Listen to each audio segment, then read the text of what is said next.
Next, we have the erotomanic delusion. This is a false belief that another person or many people are in love with them. Okay, feeling. Okay, this is the people that are believing that they majority of the people around them is looking at them and they are falling in love with him. Okay, they have feelings towards him. Sorry. Okay, and we have this somatic delusion. Okay, guys, when we say somatic delusion, okay, this is something about feeling that there is something wrong with their body. Say it is lunchtime, okay, and you're going to inform your patient, okay, you need to go to the pantry, okay, for you to eat. Okay, so all of you will go in because you need to state the rule. All of you will need to go to there so you can eat all together. Okay, because there is limited time for them to eat. Okay, they cannot just eat whenever they want. Okay, and there's this one patient that they're going to tell you, I cannot go. Okay, hindi ako makakasama sa pagkain ngayon. Then you're going to ask, bakit mo nasabi na hindi ka makakasama? Of course, you cannot say, bakit? Why? Okay, you cannot just say why alone because asking them why is non-therapeutic. Okay, so anong dahilan? Okay, therapeutic, anong dahilan at hindi ka makakasama sa pagkain yan? Sasabihin sa'yo ng pasyente, hindi kasi ako makakalakad. Wala kasi yung isang pako. Okay? They have this belief na wala yung paa niya. Or sasabihin niya, hindi ako makakakain kasi wala yung sikmura ko. Okay? Those are this belief, delusion or misbelief of the patient that there is something wrong with their body, even though there is none. Okay, that is the delusion. And these symptoms are usually manifested in a patient with schizophrenia or extreme or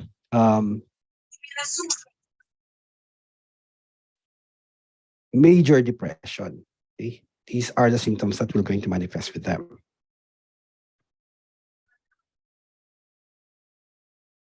Okay. There is some also alteration with the communication and speech of the patients, like neologism. Neo means new.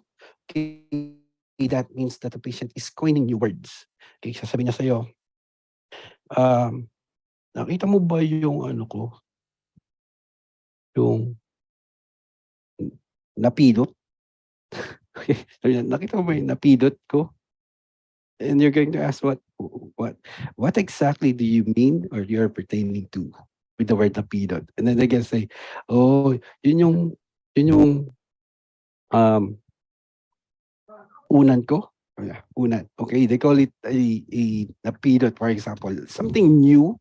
Okay, something that is a non-existing word, but they are pertaining to something that is neologism. Okay, and there's a cue actually.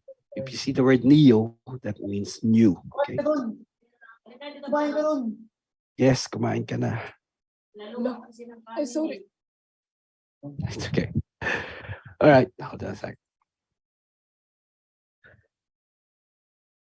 Sir, same lang po sila nung persecutory and somatic. Not really. When we say persecutory, okay, that means that there is something that will going to hurt them. Someone will going to hurt them. Okay. When we say, sorry, same thing. Guys, PowerPoint. Let's see.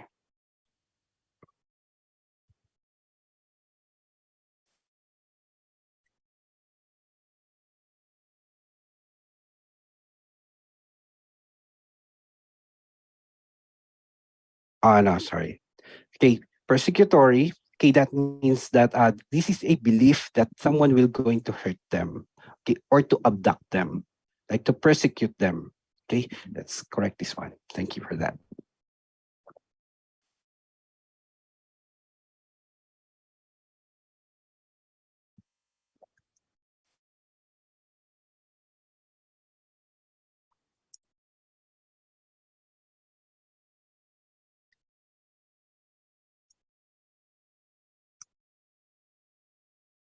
Here.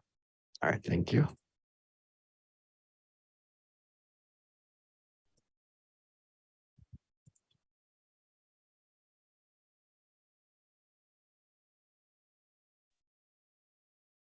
Okay.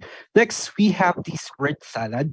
Okay, when we say word salad, that is an incoherent mixture of words. Okay, the patient is will just going to talk. Okay, like a different thing that is not associated. It is not going to make any phrase at all. Okay, no phrase, and it definitely no thought. Okay, they're just going to say like sabihin niya apple, grapes, milk. Fruit salad pala yung sinasabi niya. Word salad, okay, that means they're saying something that is totally not related to each other and it's not going to make any phrase. Okay, there is something that is same with this one.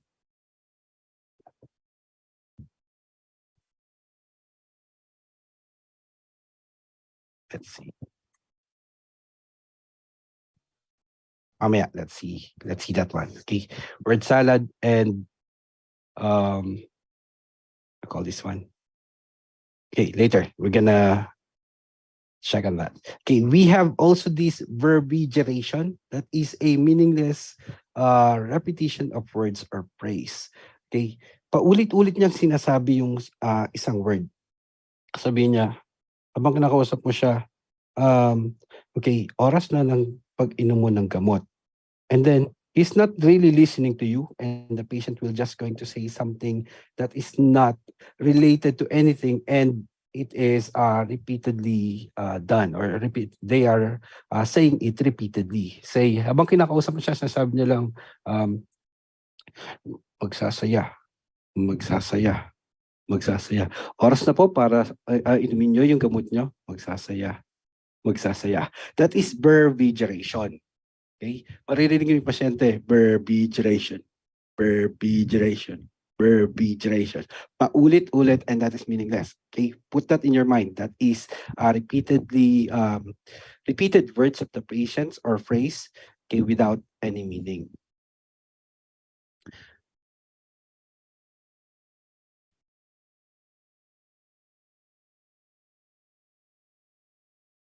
Threat on their life. Same po kasi sir nakalagay sa okay.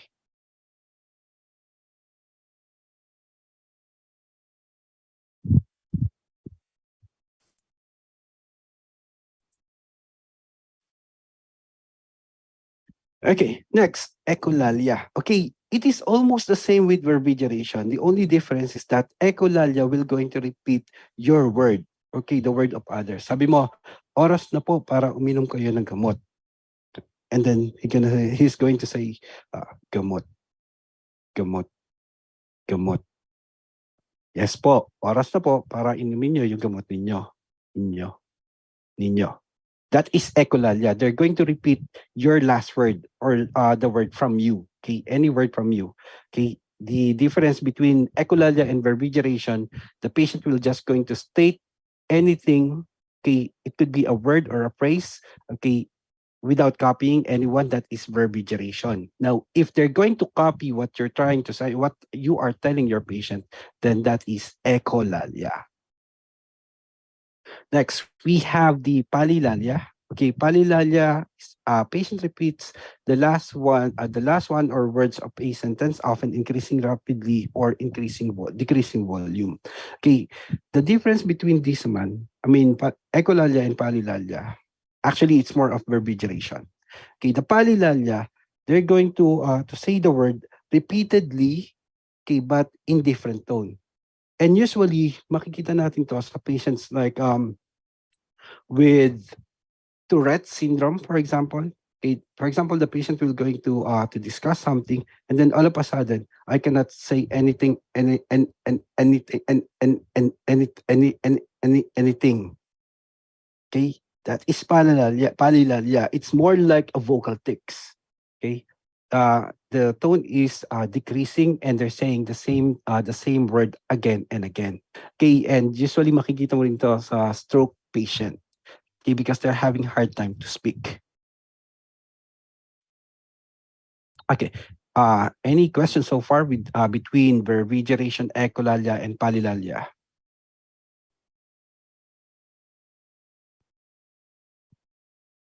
Sir, parang stuttering ba yung palilalia? Exactly. It's more like stuttering. We call that a vocal tics.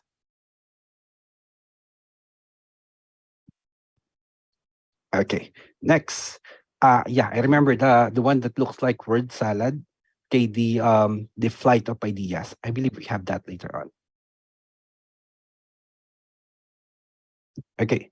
Next, we have alteration with the motor. Okay. Doc, ang pinag-uusapan po natin is about psychiatric. Why we are going to talk about the motor aspect of an individual or the patient? Because, okay, there are some manifestation with the patients that is related to their condition, or it could be related to the side effect of their medication. Okay. Say we have echopraxia. Okay, echopraxia is an imitation of a posture or movement of other. Para tong echolalia.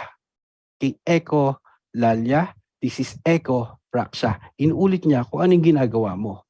Okay, halimbawa nagdi-discuss ka, kinakausap mo yung pasyente during your implementation phase. And then, suddenly, napahawak ka sa ulo mo. Then makikita yung pasyente, hawak na lang siya sa ulo niya. And bababa, hawak sa ulo niya, baba, hawak sa ulo niya, baba. Okay? They're copying what you did. Okay, that is echopraxia. Okay, we also have a waxy flexibility. This is assuming the side position for a long period of time. Okay, usually makikita natin to a patient with schizophrenic catatonia or catatonic type of schizophrenia. Okay, they are assuming a certain position for a long period of time. Hindi na sila gumagalaw. Okay, they're like mannequins. That is waxy flexibility. Okay, and apart from that, okay, if you're going to assume them okay, in a certain position, they're not going to move. They're like really mannequin. Kapag inangat mo yung kamay nila, hindi nila ibababa yun. Okay, that is the feature of a waxy flexibility. Okay, an alteration with memory as well. We have amnesia. Okay, this is an inability to recall past events. Okay, of course, we are all aware about this. Okay, we have confabulation. Okay, confabulation is a filling in of memory gaps. Mga ano dyan, tulad ng mga chismosa, kapag mayroon kang sinabi sa kanya, pag nilipat na sa iba, may dagdag na. Pag nilipat sa iba, may dagdag na. But, okay, it seems like that, okay, but confabulation is totally different thing. Okay, usually makikita mo to or may encounter mo to with, to the patients with amnesia, okay, or dementia. Okay, how? Okay, the patient will going to tell you something. Okay, and because they cannot remember the thing or they cannot remember the scenario, they're going to fill that gap. Okay, and they're going to make up a story. Okay, so confabulation actually is making up story. Okay, so say the patient will going to tell you, actually, yung asawa ko, dumalaw siya sa akin last week. Yeah, dumalaw siya sa akin last week. Sabi niya, dadalaw uli siya sa susunod na linggo. Okay? Because they're trying to tell you that the husband will going to, or you're talking about the husband, for example. Okay, but they cannot remember something about the husband. So what they're going to say, what they're going to do is to make up a story. Okay, only to find out napatay na pala yung asawa niya 3 years ago. Okay? So that is confabulation. Pwede pong pabalik before ng memory. Salamat po.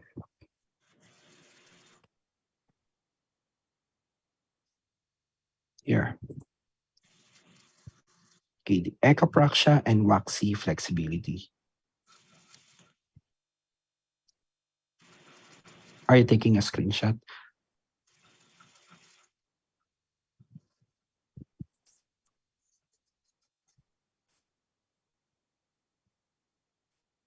Okay, deja vu. Okay, ito yung madalas nating sinasabi, deja vu.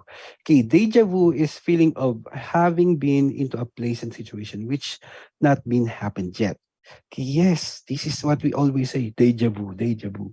Okay, how? What is the reason behind deja vu? Okay, there's no exact or clear reason why deja vu happened, but the theory says like deja vu happen if you are encountering a stressful situation.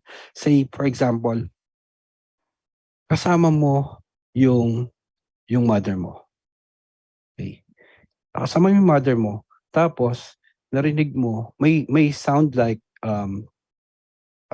say your favorite sound. You are with your mother and you are hearing your favorite sound. Okay, all of a sudden, may nagbanggaan sa harapan nyo. Okay, isang pulang sasakyan, nabangga niya yung tumatawid. Okay, so it is so stressful on your part. Okay, but it it's stamped on your head. Okay, your mother is there. Okay, there's a red car, and there is your the music that you're listening to your favorite music, or you're hearing your favorite music. Okay, after a year, nakita mo yung mother mo.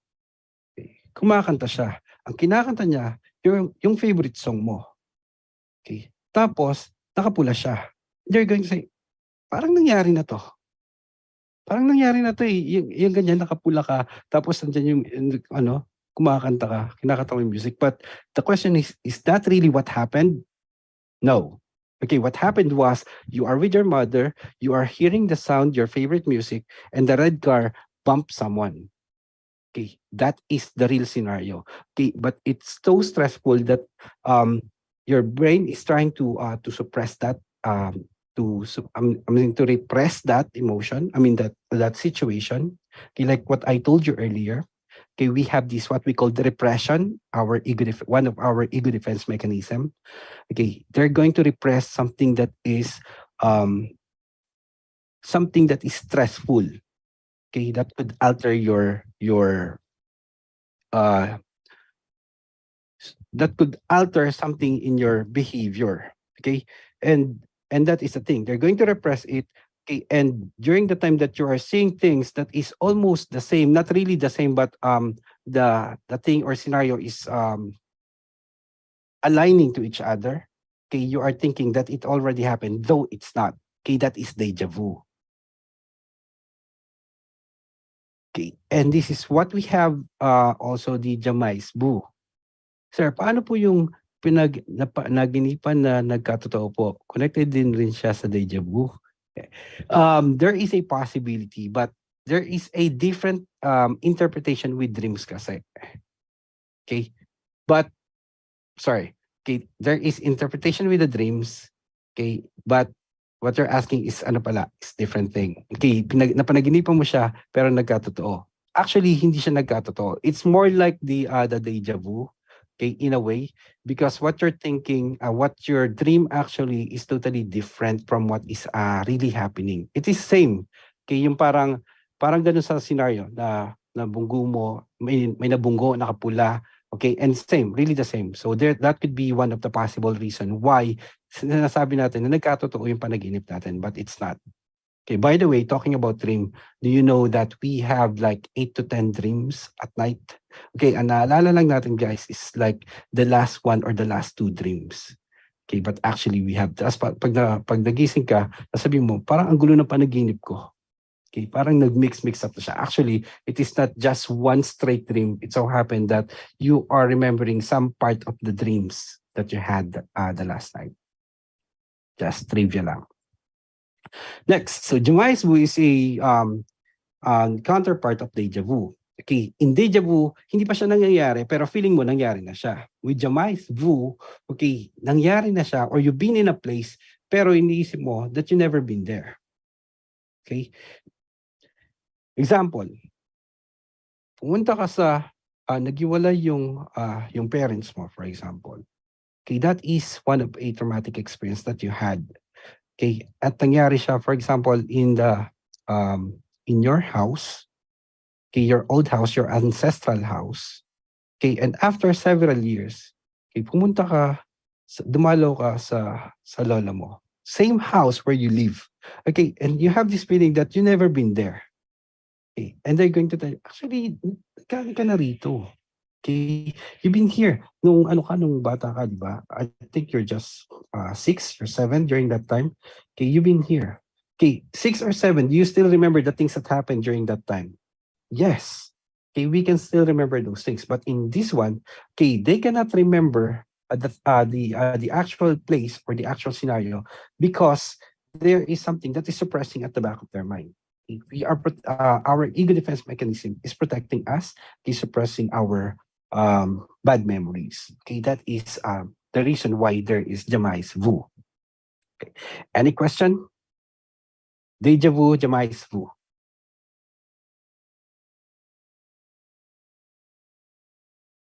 None po, sir. Okay, thank you. Okay, now after we discuss some manifestation with our patients, let's go about psychiatric disturbances. Okay, first is anxiety. Okay, when we say anxiety, this is our initial response to a psychiatric threat. Okay, sabi nga natin, anxiety is fear of the unknown. Okay, and according to Tapeplau, okay, this is an initial response to a psychiatric threat.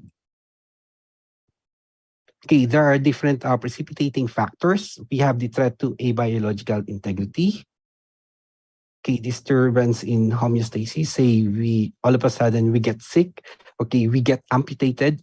Okay, some part of our body has been disturbed, and that could be a cause of our anxiety. Okay, another thing is a threat to self-esteem. Say you are very productive. Okay, and you have a position, okay, in a certain institution. And then all of a sudden, they fired you out. Okay.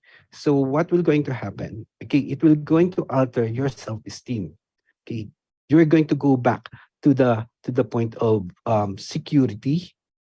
Okay. And you're going to think that there's going to be a problem in providing your physiological needs. Okay. Remember the hierarchy of needs yesterday? Okay. So yeah, it will going to have some alteration, and you're going to think and go back to that aspect. Okay, that is a disturbance in our self-esteem or threat to our esteem rather. Okay, and we have different level of anxiety. Of course, we have the mild. Okay, in mild, okay, we are alert.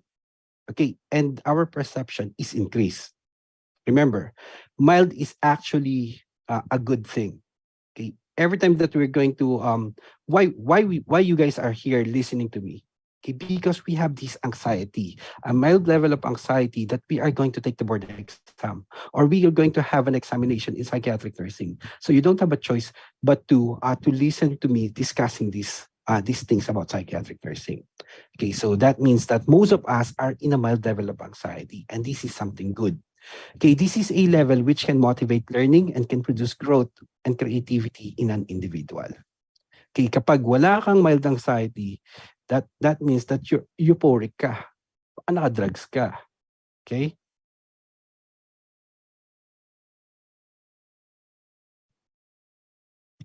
Okay, management encourage to verbalize feelings. Okay, if you see the patient having mild level of anxiety, okay, you can encourage them to verbalize their feelings. Eh kasi natatakot po ako sa board exam eh.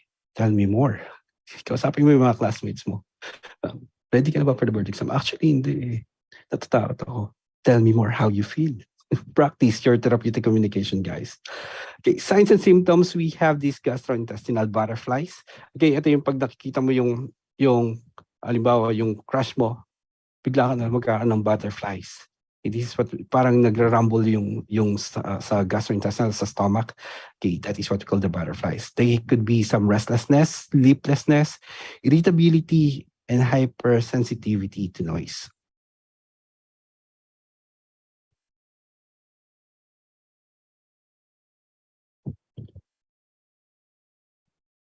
Slide, pabalik. Slide for factors. Factors. Sure.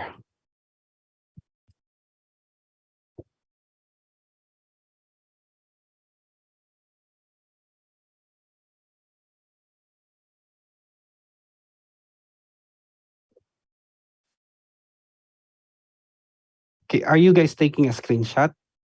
Okay, if that is the case, don't worry. I'm going to send you the slide right after this before we end the not really the slide, the PDF.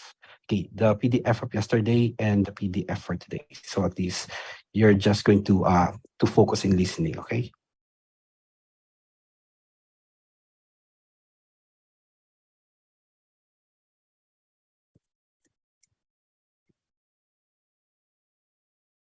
Okay.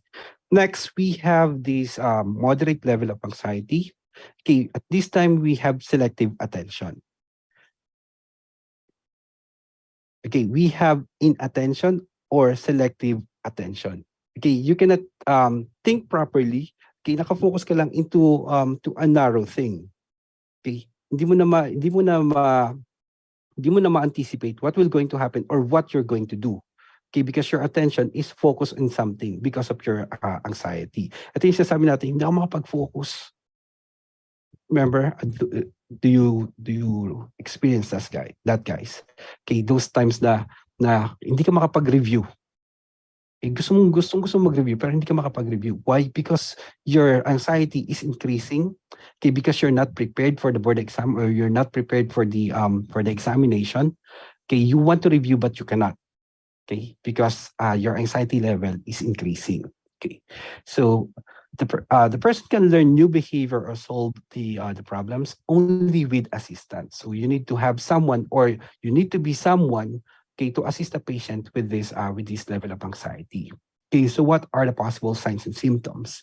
We have muscle tension, okay, diaphoresis, okay, meaning the patient is sweating, excessive sweating, okay, pounding pulse, headache.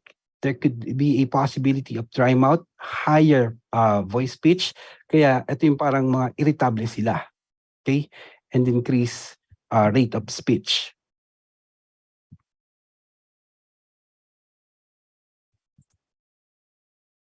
Okay, management. Okay, you need to teach them relaxation technique. Okay, next we have the severe level of anxiety. Okay, your perception is greatly reduced. Okay, kung kanina it is selective, now it is totally, not totally, but it's greatly reduced. Okay, there's a lot of things that is happening around you and you cannot focus anymore. Okay. In this kind of anxiety, it is actually involves of feeling dread or terror. Okay, ito yung during emergency situation, okay, and you cannot do anything much about what is going on or to help yourself or other. Okay, and you're feeling that there could be something that will going to that you're going to be or you're going to get hurt. Okay, this is a severe level of anxiety. Okay, example, signs and symptoms, we have the vertigo, okay, pallor or pale, okay, possible tachycardia and chest pain. Ito yung mga tipo ng tao na feeling nila magkakaroon sila ng heart attack. Okay, itatakbo sila sa hospital only after the laboratory test and all. Okay, the patient doesn't have any signs that they're having heart attack. Okay, but the way they act, okay, seems like they're having heart attack. That's why they rush to the hospital. That is the severe level of anxiety. Okay, so management. If you receive this patient in the emergency room, for example, okay, provide them paper bag. Okay, wala na pong paper bag at this time. Okay, what's the management? Cuff hand technique. Okay, cuff hand. Okay, cuff your hand and cover their mouth. Or ask the patient to cuff their hand and cover their mouth so they can breathe.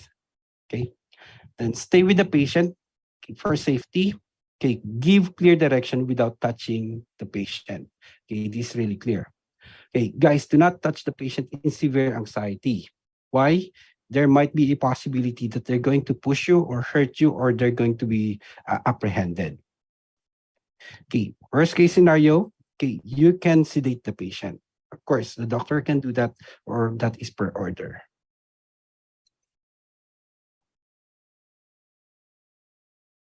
Okay, last level of anxiety is the panic level.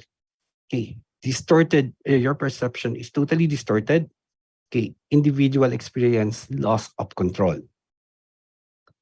Okay, and to lose a rational thought. Okay, by this time, you cannot really think properly at all. Okay, during the panic level. Okay, loss of rational thought. There is a possibility of delusions, hallucination, because you cannot perceive something already. Okay, your perception is already distorted. Okay, and that could lead into delusions or hallucinations. Okay, management, same with the severe. Okay, provide paper bag, stay with the patient. Staying with the patient, that is for the safety. Okay, in the board exam or in the actual examination, they could use the word safety or stay with the patient. Okay, prioritize safety of the patient. Okay, if that's not there, then stay with the patient. E paano po kapag ganun dalawa? Stay with the patient and promote safety. That means it's wrong. And that is one of the test taking technique. Okay, add ones out. Okay, two things in the same scenario, I mean, in the same options. Okay, that means that is wrong. It is like saying increased blood pressure and BP 140, I mean 150 over 100. So what you're going to do, remove hypertension, remove the BP 140 over 100. Okay, that is called odd ones out. Okay, in the rationalization, I'm going to discuss more about that.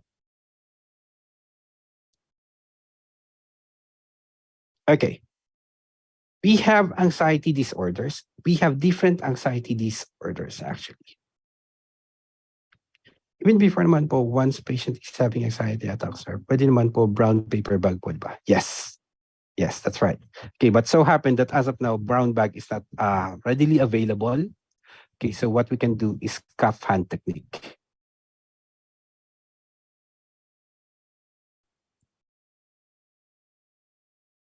Okay, anxiety no longer function as a signal of danger or a motivation of need.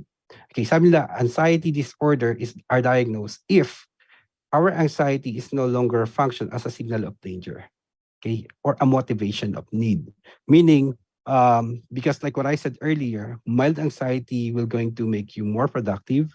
Okay, severe or severe or moderate anxiety, okay, will going that is a cause of a possible danger. Okay, but if it is not within that two, or if it cannot be tolerated by our system, okay, that could lead into anxiety disorder. Okay, it becomes chronic, resulting to a adaptive behavior and emotional stability. Let's start with OCD. Ito yung mga tatawag nating OC-OC. Okay, obsessive compulsive disorder. The obsession is a persistent undesirable thoughts that is forced into conscious level. Okay. While compulsion is irresistible force that must be done to avoid this anxiety. Okay, we are experiencing some anxiety level in our body, in our head, for example. And that stress is really not tolerable at all. Okay, so what you're going to do, okay, you're going to do something repeatedly, okay, that is your compulsion to release the anxiety or to decrease the anxiety attack. Okay, ito yung mga, for example, mga patient mo na naguhugas ng kamay for almost 30 minutes or 1 hour. Okay, makikita mo sila halos sugat-sugat na yung kamay nila. Okay, or they're brushing their hair, okay, to the point that marami ng hair loss.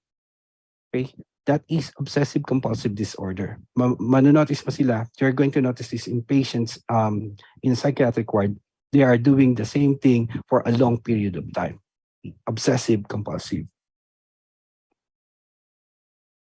Okay, this is overwhelming needs to carry out stereotyping activity to relieve anxiety characterized by obsession and compulsion.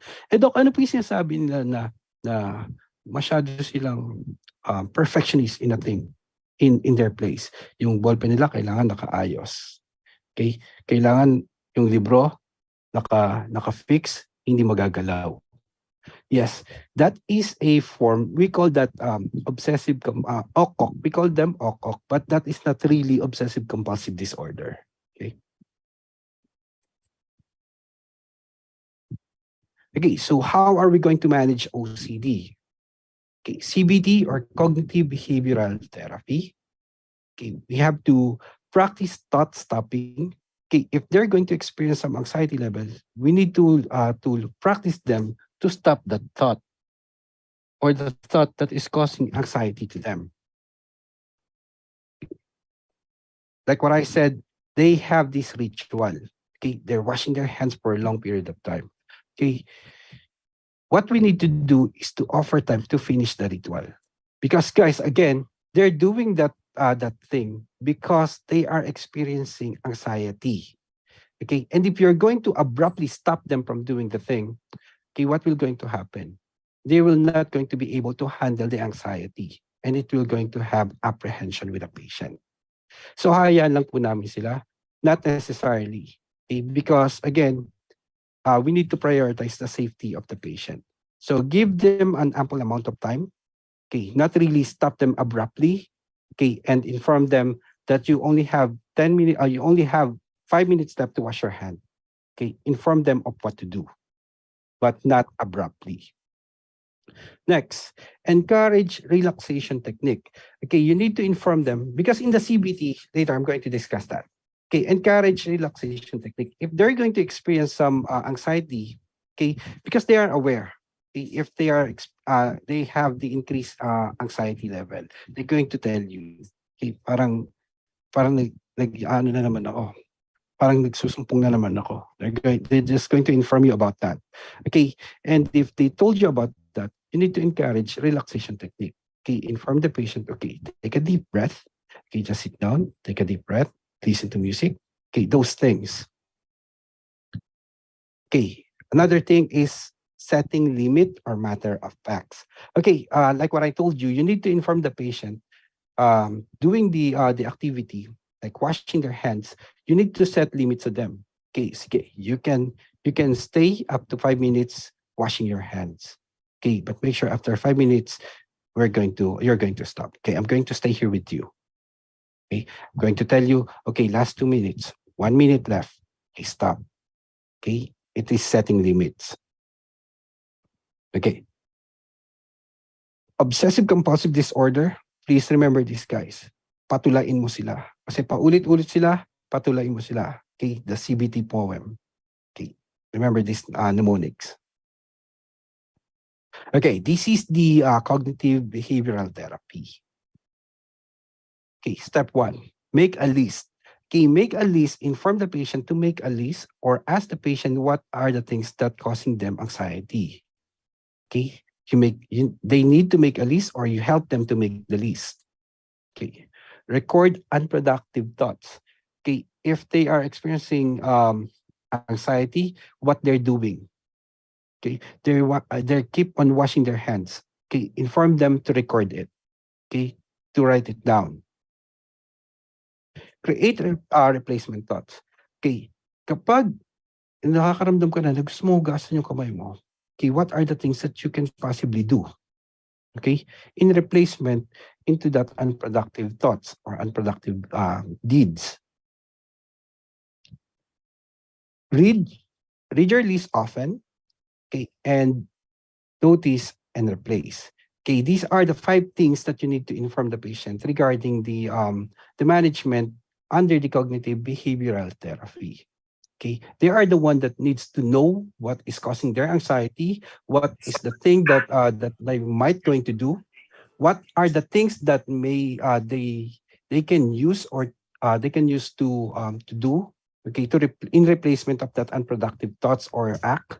Okay, let them listen. I mean, let them read to that list all of the time. Okay, let them notice what is going to happen and make sure to replace the unproductive thought. Okay, this is just the 5 steps in cognitive behavioral therapy.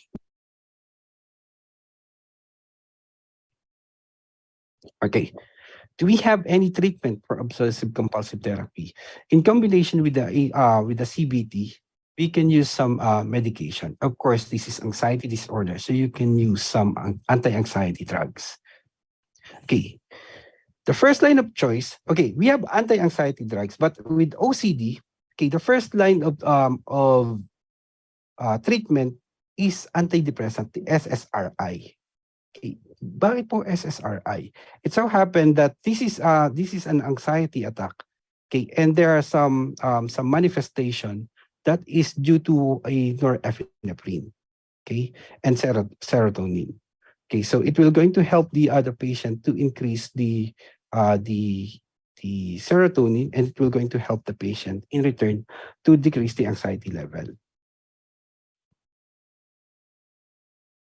Okay, later on, I'm going to discuss more about the anti-anxiety drugs. Okay, I'm just going to discuss all of the disorder.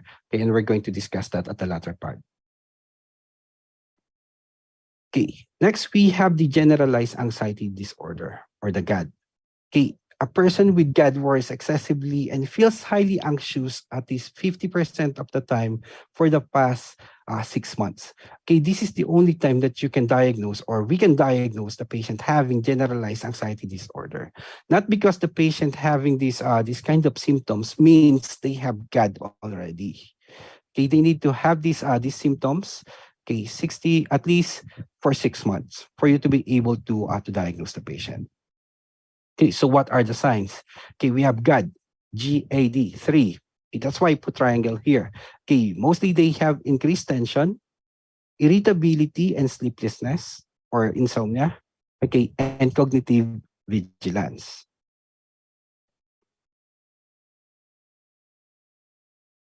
Okay, so how are we going to manage them? Okay, CBT, okay, and minor tranquilizer. We can use benzodiazepines for this kind of patient. Okay, like the Valium, Librium, and Xanax. Okay, next. Ano po yung cognitive vigilance? Okay, cognitive vigilance is they're acting out. Okay, they have this thought to either hurt themselves or hurt the others. Okay, they have the thought of doing that.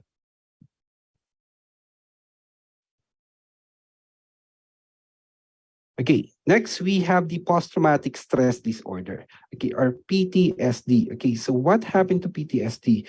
If you encounter or the patient encounters some stressful situation, okay, or some terror, for example, okay, they're going to have a post-traumatic from the word itself. This post-traumatic, okay, they encountered a traumatic experience. Okay, so what are the possible signs and symptoms?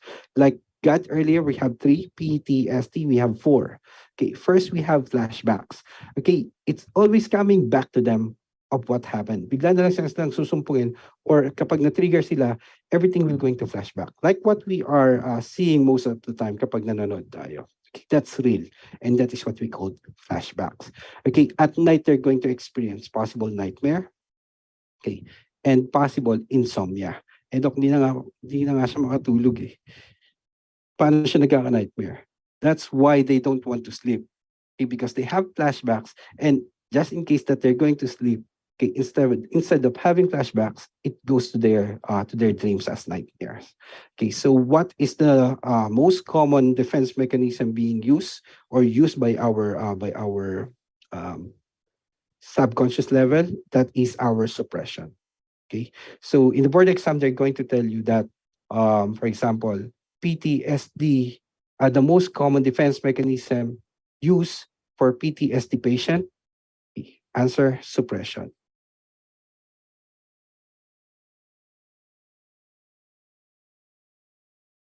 Common sa mga sundalo. Exactly. Yes. That is why we have this called CBT but special CBT form. That is empty seat technique. Okay, I believe we have this later on. I'm going to discuss that. But yes, it is common sa mga sundalo. Okay, that is why after they went to war, okay, they're going to have debriefing. That's what we call what that is how they call them.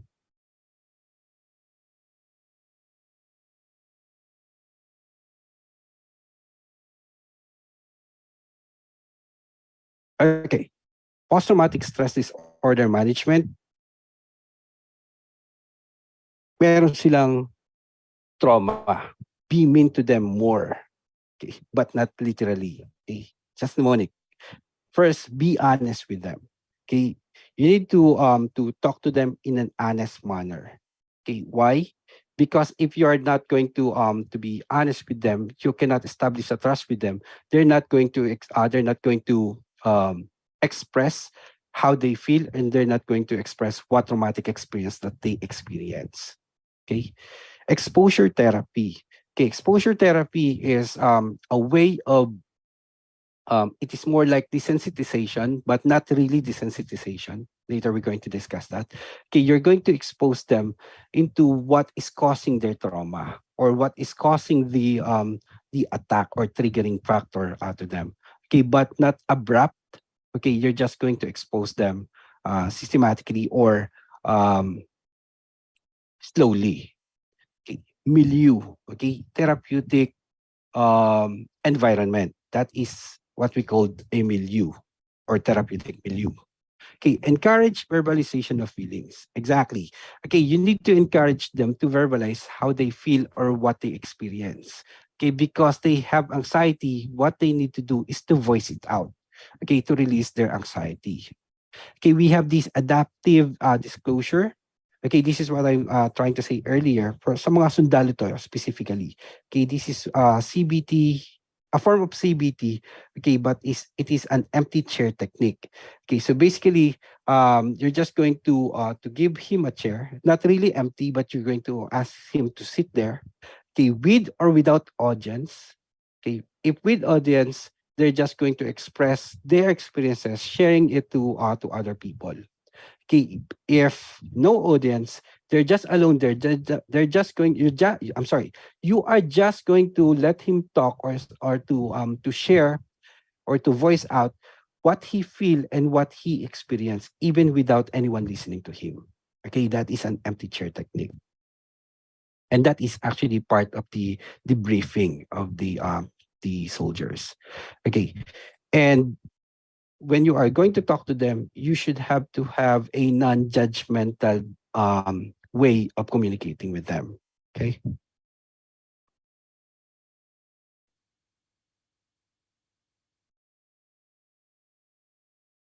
Any questions so far?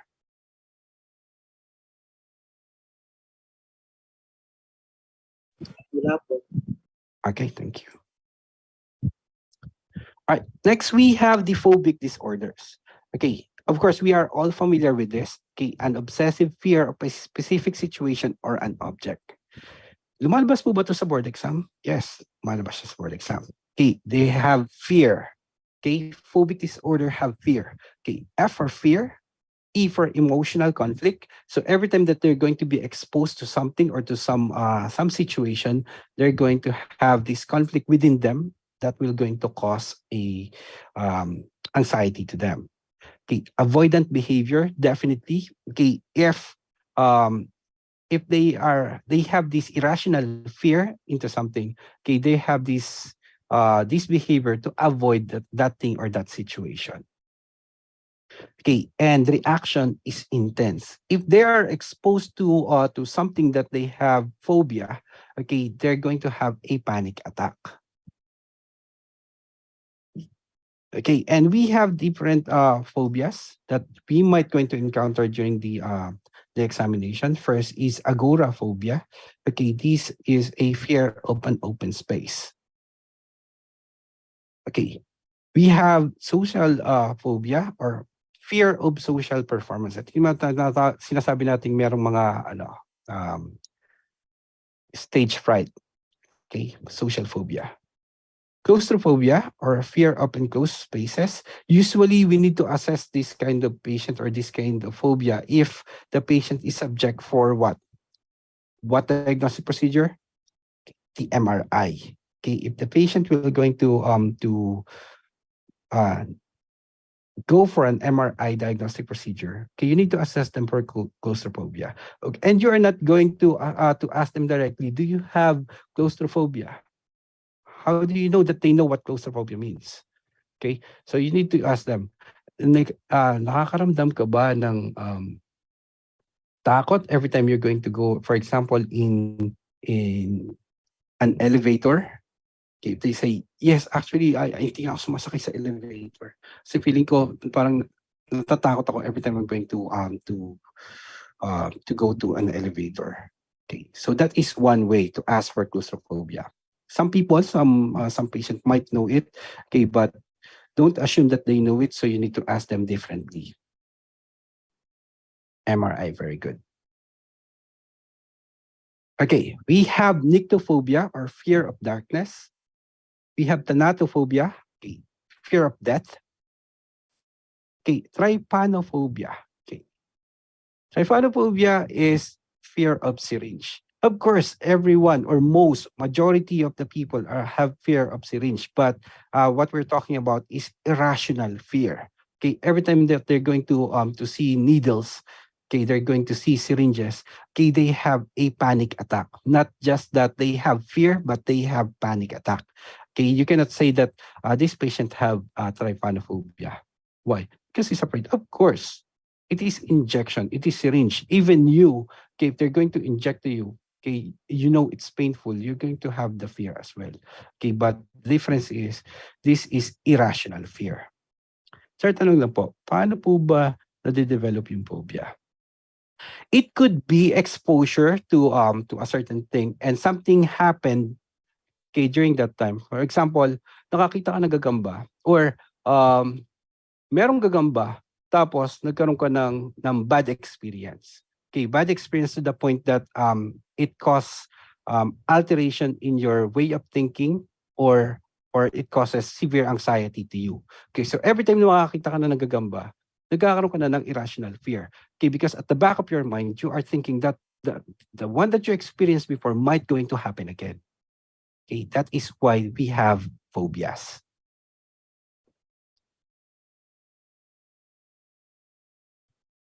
Okay, next. Okay, we have acrophobia or fear of heights. Claustrophobia. What? Colrophobia. What's colophobia? It's claustrophobia. Fear of clown. I see.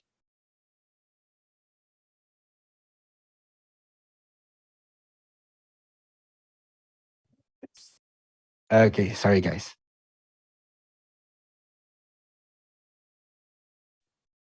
Okay, I'm sorry about that. Okay, my my son just trying to talk here. Okay, sabi niya, I have fear of heights and syringes. Yes, I know. Okay, next.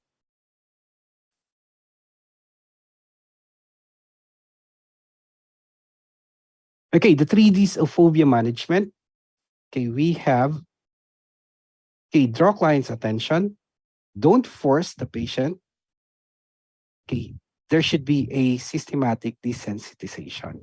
Okay, gradual exposure to a situation or the thing that the patient is having fear. Okay, paano po yun? Say for example, the patient is having fear or have trypanophobia. So what are you going to do? At first, inform them, okay, that you're going to have an injection and that is a mass. Okay, you need to really have that. Okay, but they're going to tell you, ayoko, ayoko, they're going to have panic attack. Okay, so here's what we're going to do.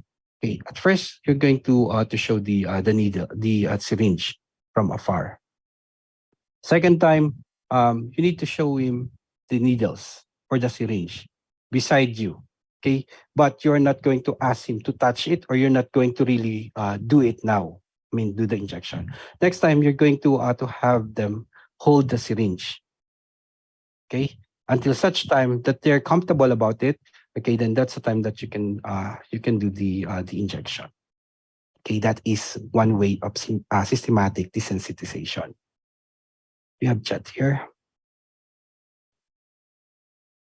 That. Okay.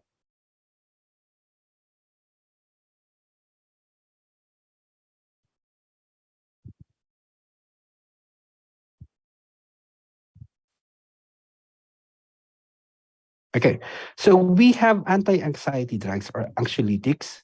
We also call this a minor tranquilizer. Okay, kung mapapansin nyo, it is a minor T. Okay, just connect them. In the actual board exam, you can actually use this.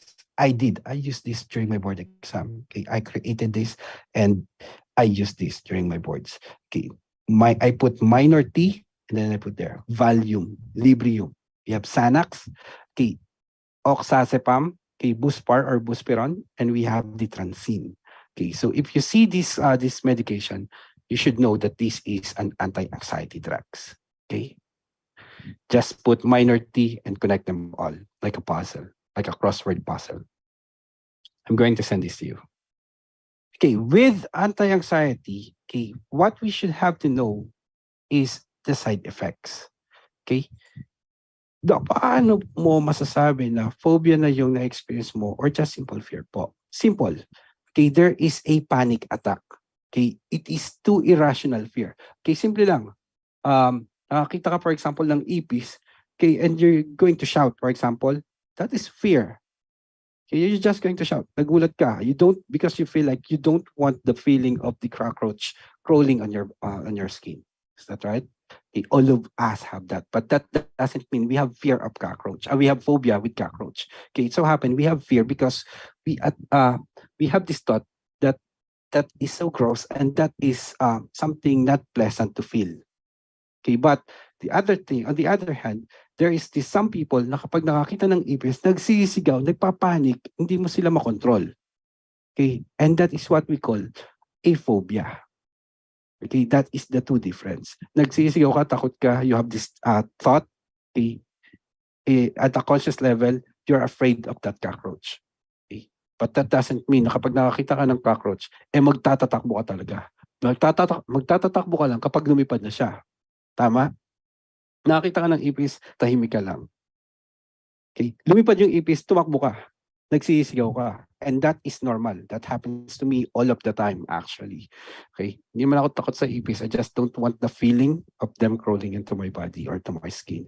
Okay, pero yung nakakita ka ng ipis, nagsisigaw ka, nagtatakbo ka, na halos you lost consciousness, okay, that is a panic attack. Okay, and that is the irrational fear. And that is the difference between simple fear and phobia. Hysterical na po kapag may phobia. Exactly. Okay, this is what we call in layman's term hysterical. Like hysterical sila. Okay, side effect. Going back. Okay, we have side effect of anti-anxiety drugs, sedation. And the most important thing about this is safety.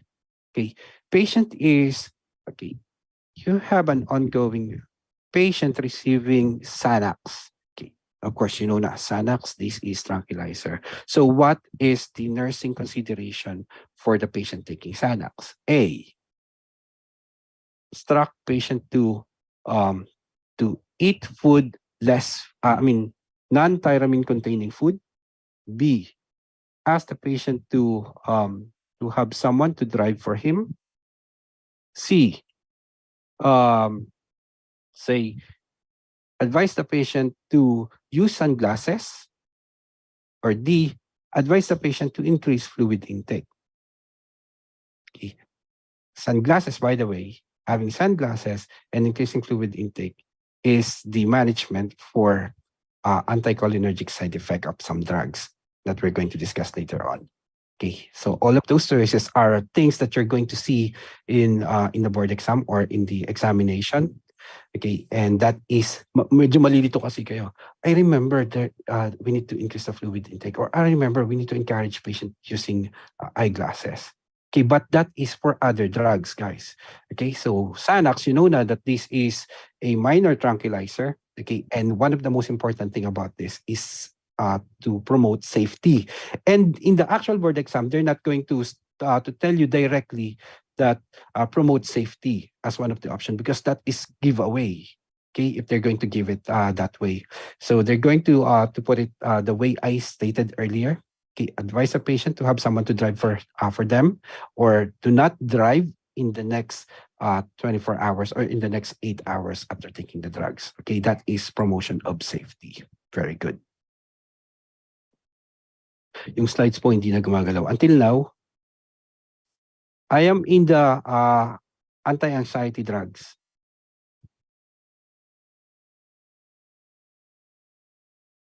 Hindi ba gumagalaw? Hello? Gumagalaw, sir. Gumagalaw pala. Okay, next. Okay, sedation, safety. Okay, another thing is respiratory depression. Okay, so watch for or monitor RR.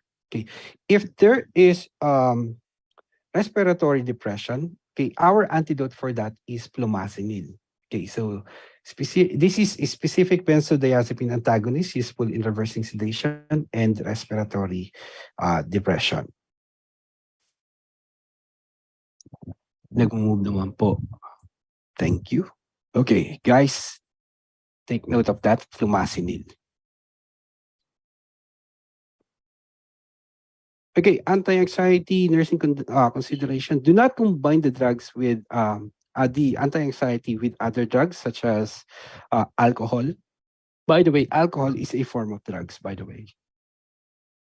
Okay, because if the patient will going to take alcohol, okay, in any form, okay, it could cause severe hypotension.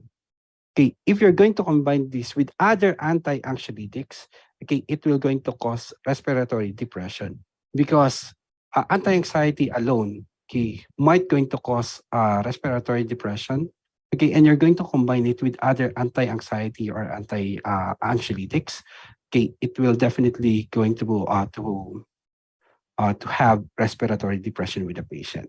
Okay, but just in case it will going to happen, say the patient took 2 or 3 of that, okay, and there is a respiratory depression, what are you going to do? The nurse is expected that the patient needs to take which of the following medication?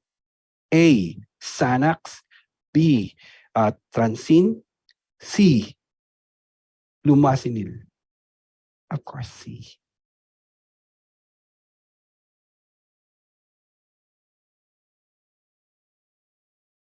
Okay, any question about anxiety or anxiety disorder? None. Okay, make sure guys that you understand what I'm discussing, okay? If there are some things that is confusing you, you can tell me, you can message me. I'm more than willing to explain that to you guys to the best that I could. Okay, if you don't have any question, okay. Of course, in all of the exam, I mean, all of the review, in all of the lecture, we are not expecting you to really absorb everything on the first hand, okay? So what you need to do is to read them again, okay? Try to put some note, try to search more. If there are things that you cannot understand or that is not really clear to you, read more. Okay, it will going to help you have a better retention, okay? And it will going to be a big help during the board exam, guys. Okay, let's go to the next one.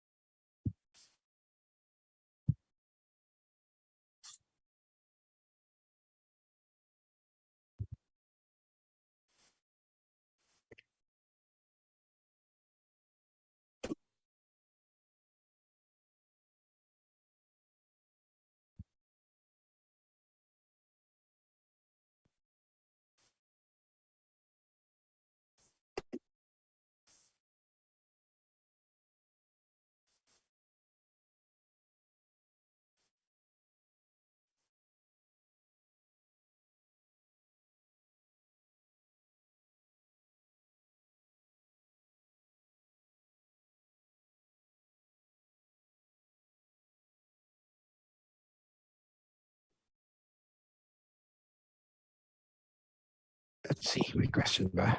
Sir, ask ko lang, what would be the most common drugs among them all po? Okay. Transin is always going out of the board exam. Okay, that is one. But actually, halos lahat sila lumalabas. Some others, some other anti-anxiety, hindi ko na sila in-include. There's a lot actually. So these are the most common drugs that you're going to encounter during the board exam. That's why these are the drugs that I chose to put it here. Okay, it will going to help you. Okay, by the way, in my, yes, it's recorded.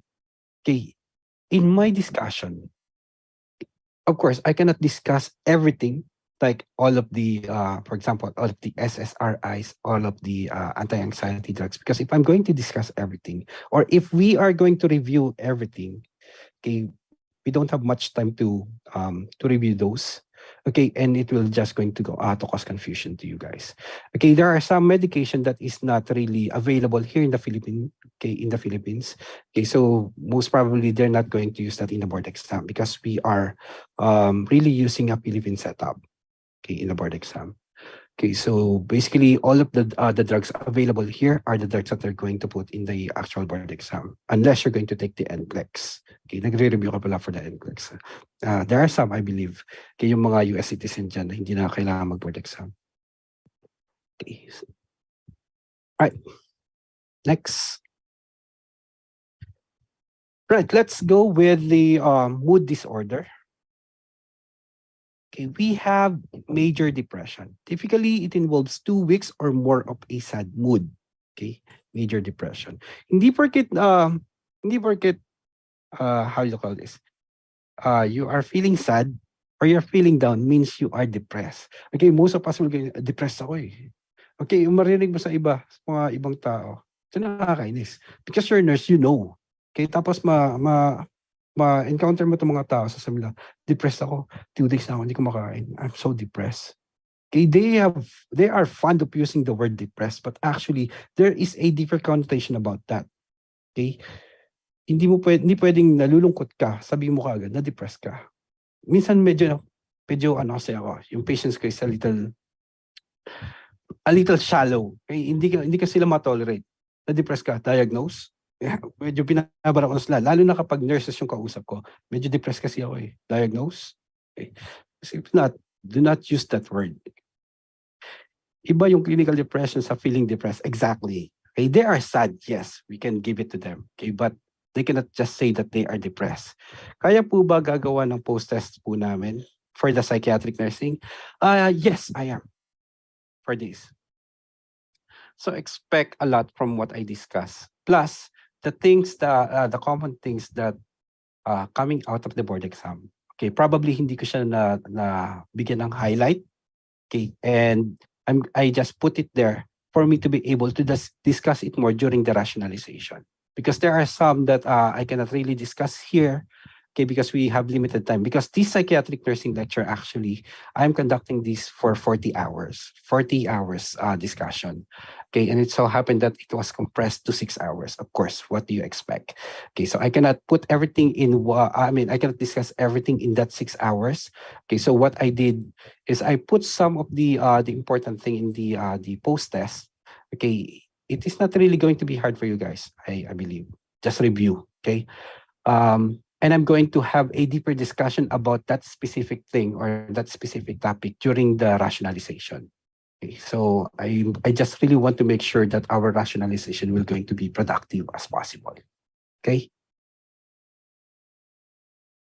Oh, welcome. Okay, major depression, like what I said, you cannot just say that they are depressed. There is a diagnostic for that. Okay, we have the DSM, KDSM diagnostic criteria. Okay, we have the anhedonia. Supposedly, the patient supposed to have an anhedonia. Okay, this is reduced ability to to experience pleasure. Okay, feeling like so sad. Okay, plus apart from this, you're supposed to have at least 4. Okay, at least 4 symptoms. These are the possible 4 symptoms that the patient might going to experience. Weight loss. Okay, sleeplessness. Really. Weight, sleep. Skip this. Hold on a sec. Okay, weight loss, sleeplessness, decrease energy,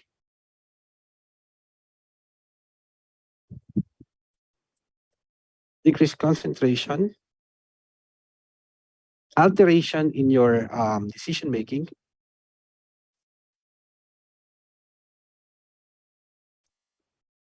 alteration in the self-esteem,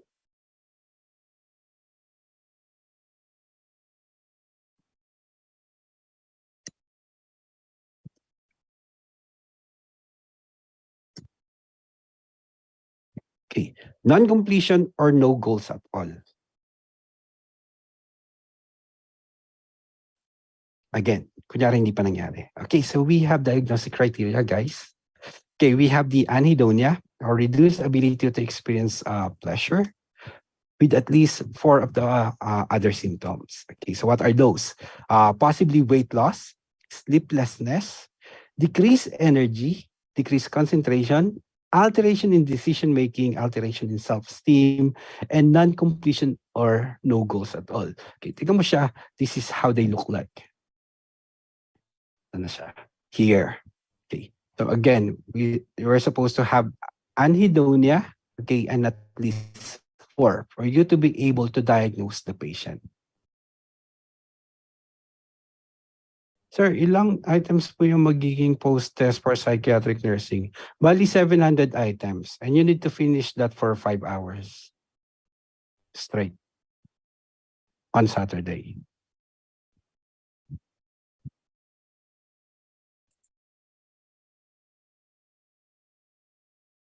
Hello guys, are you there? Online po? Oh my God. Finally, may nag-react. Ay nako, noted po. Really? Sir, 700 items? Yes, go ahead. wala po sir. Akala ko po totoo. Akala ko walang magre-react eh. Ay, nako. Okay, so yes, guys, 100 items. Okay, don't worry. Akala ko wala na nakikinig sa akin. Post-test, 700 items. Straight 4 hours. Tinalo pa yung board exam. Okay. Thank you guys for listening. At least I know that you're still listening. Mga nagiinuman dyan, guys. Okay. Mamaya na yung tagay. Listen muna.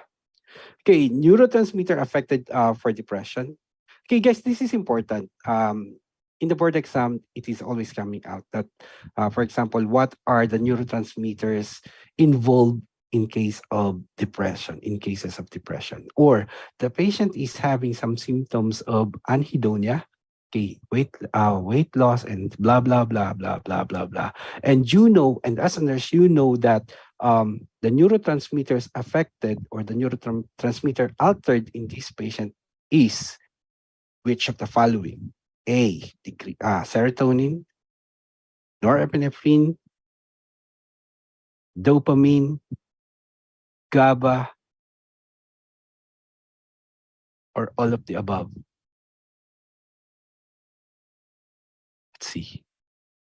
Tumaas ang sakit ka dun. Joke lang. Ang ganda. Okay. So, guys, again, okay, neurotransmitters, we have serotonin, norepinephrine, and dopamine. So these are the 3 neurotransmitters that is affected when you are experiencing some, or the patient is experiencing some depression, okay? And it's really obvious they are all low, okay, or decrease.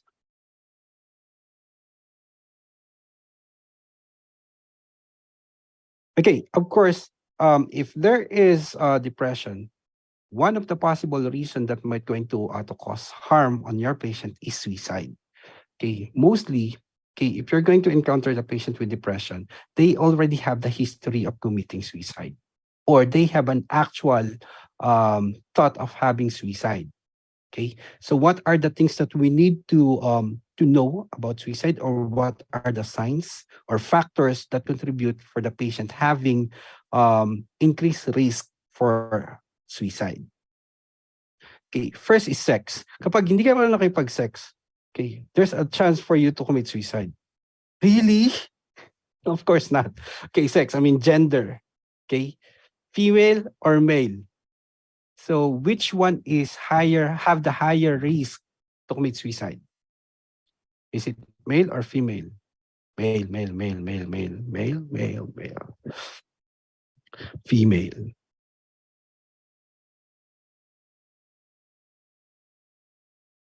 Okay, here's the truth. Higher risk to commit suicide is male. That is right. Okay? But sino yung mas maraming attempt?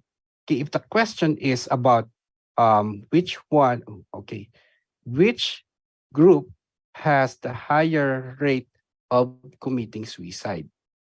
It's female. But who is more prone to have a successful suicide? It's the male. That's why mas higher risk yung mga male. Okay, kasi babae, even they really want to commit suicide, they always have this fear. Okay, nagsugat pa lang yan, ayaw na, tapos naghihimatay-himatayan na. Okay, it's hurt. I'm dying. Okay, those are the girls. They really have the thought of committing suicide, but they don't have the courage to do that. Okay, that's why male is more prone or more high have the higher risk to commit suicide. Okay, apart from the fact that male cannot, they are not really vocal when it comes to expressing their emotions. Okay, that is why they have higher risk to commit suicide. Kasi po halos sa kanila hindi nag-show ng feelings. Exactly. Yep. Hesitant po minsan, girls. Yes. Male because di po sila open. Yes, they're not open. They're close to each other. Okay, yes. Sex, next. Age. So who have the higher risk to commit suicide? Is it the younger or the older patients?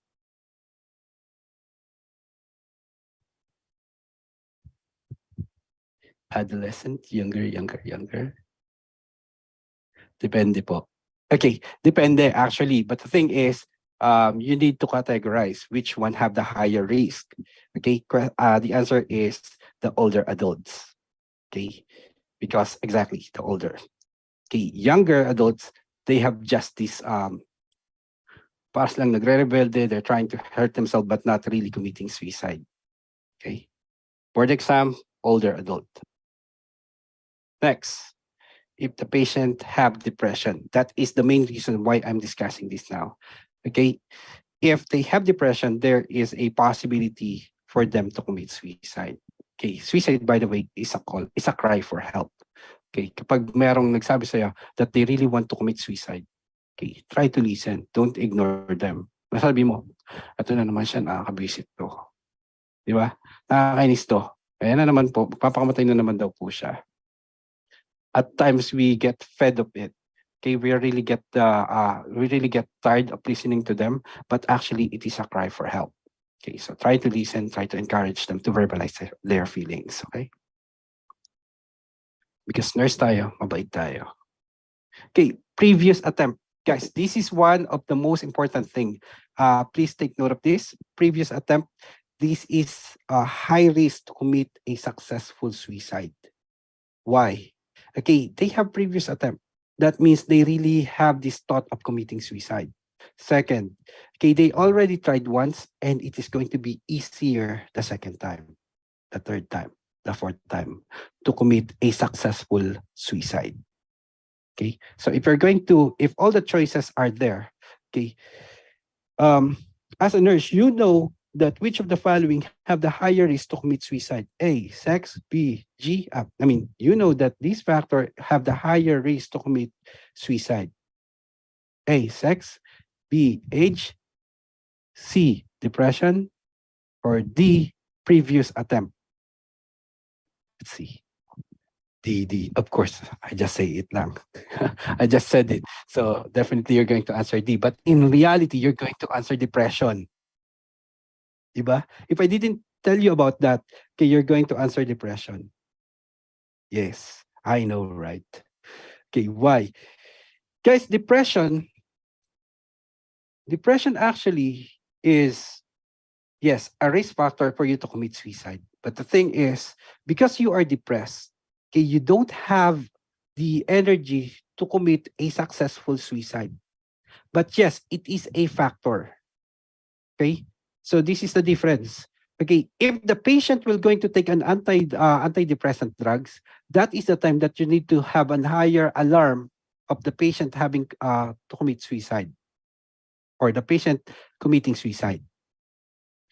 Oh, okay. Again, I'm going to explain it again. Okay, I just want to have an emphasis on this.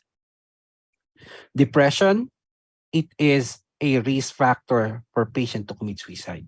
But during depressive state, if the patient is at the peak of their depression, they don't have the energy to commit suicide. That is why they are alone.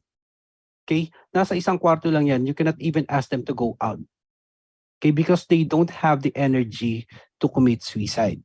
Or they don't have the energy to do things. Okay, now we are going to give antidepressant drugs, right? So their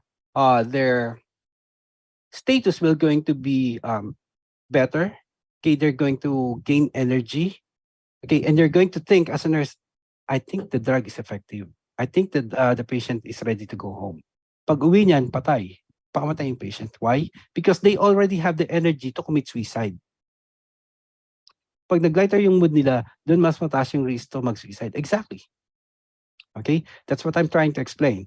Okay, so again, among the four, okay, which one have the higher risk, higher risk to commit suicide?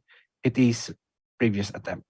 Okay, and again, during the time that the patient will going to take the medication, like 3 weeks after taking the medication, you need to increase the risk for suicide for that patient. Oh, okay po. Next, ethanol abuse, okay, or alcoholism, because they have more courage to commit suicide. Rational thinking loss, anger, or rage. Okay, if they have these, if they possess these attributes, then definitely, okay, they are not in the right mind. Okay, and there is a possibility for them to really commit suicide. Okay, another thing, there is always an organized plan. Okay, the patient have planned to commit suicide. They have the thought of committing suicide. So what they're going to do? They're going to have a concrete plan to commit a suicide. That's why hindi mo nakikita yung isang tao na nagpapakamatay. Maradatan mo sila, patay na sila. Nakapag-kumita sila ng suicide. Yung mga nagpapakamatay in front of you, okay, that is not really suicide. That is a call for attention. Kaya yung tipong magkaharap kayo, tapos nagkaroon lang kayo ng konting misunderstanding, they're going to get the blade and they're going to slash their wrist. Okay, kasi alam nila hindi naman sila mamamatay kahit putulin pa yung kamay nila. Diba? Wala namang namamatay sa pag-slash of the wrist. Yung mga iba nga naputulan ng kamay eh. Diba? Just stamp it done. Okay. So yeah, it is just a call for attention. Okay, real suicide have an organized plan. Okay, that's why wala kayong makikitang nagpapakamatay. Okay, madadatan mo sila, patay na. Now, what is the most important thing about this? Okay, guys, you need to have a nursing management for this kind of patient. How? Okay, visit the patient. The patient with high risk of suicide, you need to visit them not in a pattern. Okay, you're not supposed to visit them every hour, or you're not supposed to visit them every 4 hours. For example, it's time now for vital signs, I need to go. It's time now for medication, I need to go. Okay, so the patient will going to notice that, and they're going to notice that there is a pattern of your time to go to him, to check on him. Okay, so they know na kapag alis mo, there is a possibility that you're going to come back after 4 hours, and in that 4-hour time frame, I can successfully commit suicide. There is always an organized plan. So what is the management? Okay, visit the patient in how you call this? Like there's no pattern in visiting the patient. Okay, go to the patient 30 minutes, and then after minutes check the patient. Okay, and then after 30 minutes check the patient. After 45 minutes check the patient. After 5 minutes visit the patient. So there is no pattern and there is no exact interval of your visit to the patient. Are you checking the patient? May gagawin siya within that time. Exactly. Okay. Okay. No spouse. Okay. Most of the people having suicide, okay, or committing suicide do not have spouse. Why? Okay, because they don't have a support system, and that could be a risk factor. Okay. All of a sudden, they got sickness. Okay, and if you have sickness, there's an alteration with your self-esteem. Okay, and there could be a feeling of hopelessness. Okay, that is a risk factor for patient to commit suicide. Any question?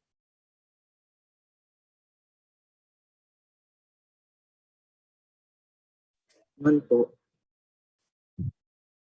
Okay. Okay, so let's start. Yung mga paborito nyong sabihin. Okay, bipolar disorder. Ito, bipolar ka. Tumawa lang siya tapos biglang nag-stop. Bipolar ka. Or tumawa siya, biglang nagalit. Bipolar ka. Okay. We are fond of using the word bipolar, but actually, that is not the exact definition of bipolar. Okay, kasi kapag yung isang tao okay sa'yo, tapos biglang nagalit, and then okay sa'yo, tapos biglang galit na naman sa'yo, we are thinking that they have bipolar disorder. Or we're telling them bipolar yan. Okay, but that's not. Okay, bipolar disorder is diagnosed when a person's mood fluctuates to extreme mania and or depression. Again, and or depression. Okay, mania is a distinct period, okay, during which mood is abnormally or persistently elevated. Okay, and we have two kinds of bipolar. We have the bipolar 1, okay, and the bipolar 2. Bipolar 1, one or more manic or mixed episodes, usually accompanied by major depression. Okay, when we say bipolar 2, one or more major depression. Okay, that is the difference. Okay, it's more of this depression accompanied by at least one hypomanic attack or episode. Okay, again, bipolar, they have manic episode and they have depressed episode, not anger episode. Again, manic and depressive. Manic, depressive.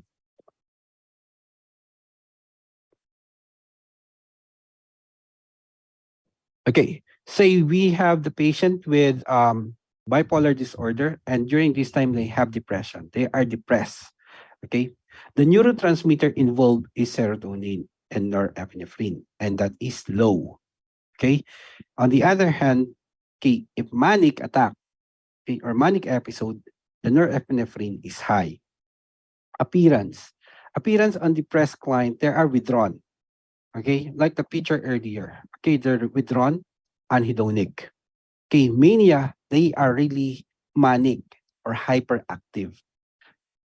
Have chat? Sir, pabalik po sa slide ng bipolar intro. Salamat po. Sure.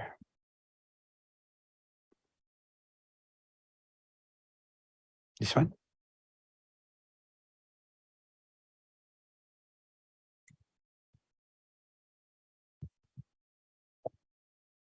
Here, bipolar.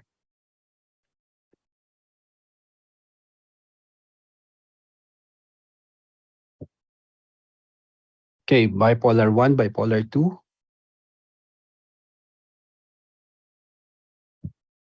Okay, here. Next, defense mechanism use. Okay, during depressive state, it is more of introjection. And we already discussed that on the first day. Okay, mania, it's more on projection.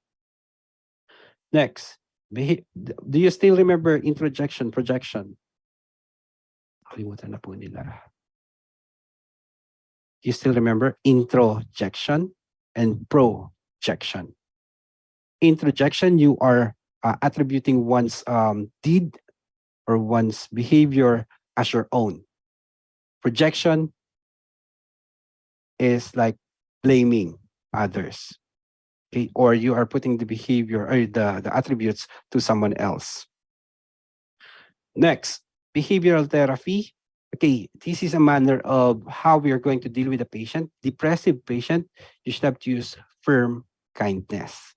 Okay, you need to be kind to them, but then you need to, kind way of approaching them or talking to with them. Okay, but you need to be firm with how you speak to them.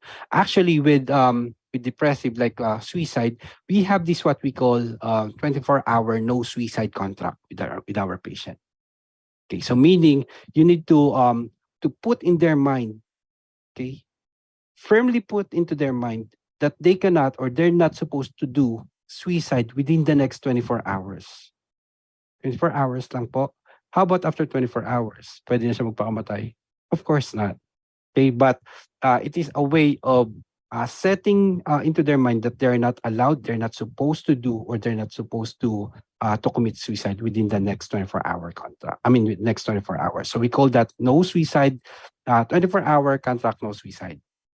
Again, no suicide, 24-hour contract. Okay, mania, we have matter of facts or setting limit. Okay, priority nursing diagnosis for depression is risk for violence, self-directed. Okay, pag manic episode, risk for violence directed to others. Okay, so management, we already discussed this, group therapy, antidepressant, and ECT. We're going to discuss more about this, sorry. Okay, antidepressant and ECT. Mania, okay, we have this milieu therapy or therapeutic environment, art, music therapy, lithium carbonate. Okay, we're going to discuss that. Okay, and diet should be finger foods. Why? Okay, because they are manic. Okay, they cannot stay still. Okay, if you're going to give them like a full meal, okay, they're not going to auto finish that meal.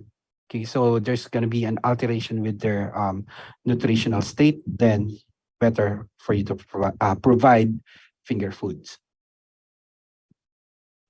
Rejection to others, introsub, exactly. Okay, there are other related disorder associated with mood disorder. We have a persistent depressive or dystemic disorder. Okay, this is a mild form of major depression actually. Okay, it is a chronic persistent mood disturbance characterized by symptoms such as insomnia, okay, loss of appetite, decreased energy, low self-esteem, difficulty concentrating, and feeling of sadness and hopelessness that are milder than those of depression. So basically, they have same signs and symptoms, but on a milder form. Okay, we call that dystemic disorder. Next, we have disruptive mood dysregulation disorder. This is a persistent anger, okay, or irritable mood punctuated by severe recurrent temper outbursts that are not in keeping with the provocation or situation beginning before age 10. Ito yung bigla-bigla na lang silang sinusumpong. Okay, they are disruptive. They are, how you call this? They are disruptive with their environment. Okay, they are putting their anger into something, okay, or into someone. Okay, that is disruptive mood disorder. Okay, cyclothymic, it is characterized by mild mood swings between hypomania and depression without the loss of occupational functioning. Okay, it's more like bipolar disorder, but the only difference is that it will not going to really affect their daily activities of daily life or their work. Okay, but there are some episodes, yes, it is called cyclothymic disorder. Okay, and we also have a seasonal affective disorder. Okay, this happens when there is a sudden change of season or weather. Okay, actually, I am some sort of these attributes. Okay, during December, okay, I don't know, but for some reason, parang medyo parang medyo nalulungkot ako at some point. Okay, but not really seasonal affective disorder. It so happened that during December, parang iba yung pakiramdam ko. I feel down until mag-Christmas. Kapag like like 3 days, 4 days before Christmas, doon na uli ako nagiging masaya. But starting December, parang medyo nalulungkot ako. Siguro, naisip ko gastos pala. Kaya pala malungkot. Gastos. Okay, it is a 3-year pattern of winter depression of fall onset. Pag maulan, nag-i-emote. Exactly. Actually, it's true. Okay, at some point kapag na umuulan, all of a sudden biglang umulan na, tag-ulan na, we have this feeling of sadness. Okay. That is actually a form of seasonal affective disorder, but not to the point that it will going to cause depression. But yes, we can feel sometimes.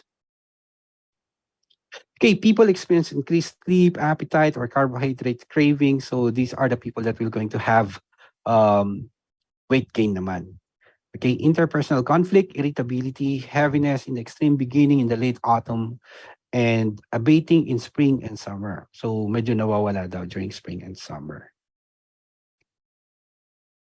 Okay, I'm not really discussing this, guys. So it is just like an overview of this kind of mood disorder as well. It's more like depression, bipolar disorder, and the others. That's it. Okay. Okay, so if we have manic depressive, we need to have anti-manic drugs. Okay. And one of the most important and one of the most common thing that's coming out of the board exam is the lithium carbonate. Okay, this is the most common established mood stabilizer. Okay, we have valproic acid, we have tegretol. Okay, these are the three that is commonly going out or always being used in the board exam. Okay, the indication, acute mania and hypomania. Okay, the indication and contraindication, this is for the tegretol. Okay, acute mania and hypomania. Okay, contraindication, renal disease, thyroid diseases, and severe dehydration. Okay, like what I said earlier, I'm going to discuss more about the lithium because there's a lot of question about lithium carbonate. Okay, lithium carbonate requires initial and ongoing health assessment and laboratory monitoring. Okay, the normal lithium carbonate should be less than 1 or 1.5 milli equivalent per liter. Below 1 is not non-therapeutic. It is not a therapeutic dose. Okay, you're going to have a therapeutic dose if your lithium level will going to reach 1 to 1.5 milli equivalent per liter. Okay, and one of the most important thing that we should have to monitor about this is the possibility of toxicity. Okay, lithium monitoring should be at least 2 to 3 days. Okay, monitoring them until they have um, a normal pattern or the lithium level will going to be established. Okay, if it's already established, then you can just monitor the patient every month. Okay, but on initial doses, okay, monitoring should be 2 to 3 days. Okay, okay, watch out for lithium toxicity. Naiyak ako pag narinig ko yung star ng Pasko. Star ng Pasko. Late, late ko na nabasa. Okay. Lithium monitoring every 2 to 3 days.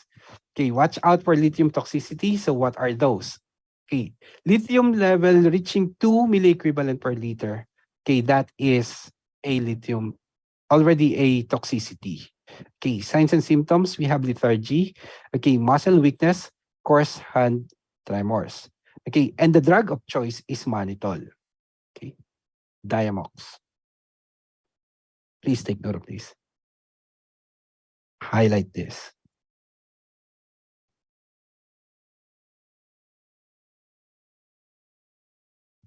Okay, severe toxicity reaching to 0.5 milliequivalent or more. Okay, there could be a severe diarrhea, nausea and vomiting, possibility of oliguria, seizure, nystagmus, okay, coma, okay, cardiovascular collapse, not argio. It's cardiovascular collapse and possibly death. Okay, and management for this is emergency dialysis. Okay, so it will going to be out of the system immediately.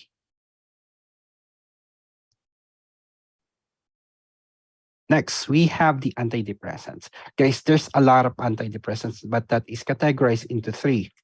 Okay, we have the SSRI, we have the TCAs, and we have the MAWIs. Let's discuss. Of course, I know you are familiar with these three categories. Okay, so we have the selective serotonin reuptake inhibitor. Okay, like what I said, okay, serotonin is the main neurotransmitter that is a cause or factor to have a depression. Okay, so we need to have a serotonin reuptake inhibitor. So we are going to have increased serotonin level. Okay, so we have the Zoloft, Paxil, Luvox, and Prozac. Okay, their name is really fun to say. Okay, that's why it's really inculcated in my mind. Okay, the SSRI, Zoloft, Paxil, Luvox. This is the three that I always use: Zoloft, Paxil, Luvox, Zoloft, Paxil, Luvox. Okay, put that in your mind as well. The SSRI. Okay, usually it ends with tralin. Side effect. Okay, sexual dysfunction, nausea, drowsiness, and anxiety, agitation, akathisia. Okay, one of the EPS or extrapyramidal syndrome. Okay, we're going to discuss more about that. Okay, please take note of this. Do not use SSRIs with centrally acting analgesics. Okay, yung mga mu opioid receptors. Example, ketorolac, okay, the tramadol, hydrochloride, and toradol. Okay, the ketorolac. Okay, it inhibits the reuptake of serotonin and norepinephrine in the central nervous system. Okay, if that happens, for example, okay, there could be a possibility of serotonin syndrome. Okay, serotonin syndrome, symptoms of agitation and restlessness, possible insomnia, confusion, rapid heart rate, high blood pressure, dilated pupils, loss of muscle coordination or muscle twitching, and high blood pressure. Okay, if the patient taking serotonin all of a sudden has this manifestation, then you need to suspect serotonin syndrome. Next, we have the TCAs or the tricyclic antidepressants. Okay, we have the four sisters. Actually, before, my code here is the three sister tricyclic, si Ofra, si Pamela, at saka si Ella. Okay, si Ella, si Ofra, and Familor, the three sisters. Okay, but anafranil is already included, so they're not three. Meron na silang extra sister. Okay, si Ana, si Ella, si Ofra, at si Pamela. Okay, Ana for anafranil, Ella for Elavil, Tofra or Ofra for tofranil, and Pamela for Familor. Okay, this is the one that ends with pramine and triptyline. Okay, tricyclic antidepressants. Please remember the three sisters, plus one. Okay, the three sisters, si Ella, Ofra, and Pamela.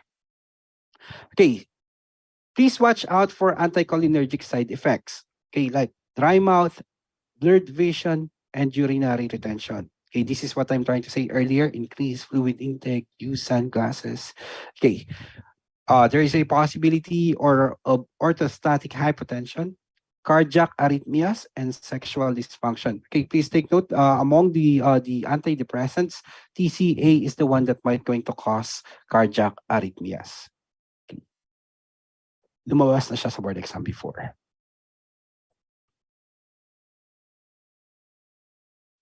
Actually, lumabas to sa board exam last 2009. Okay. Test for question number 38. Joke lang. Siyempre, hindi ko masala ulo yung mga yun.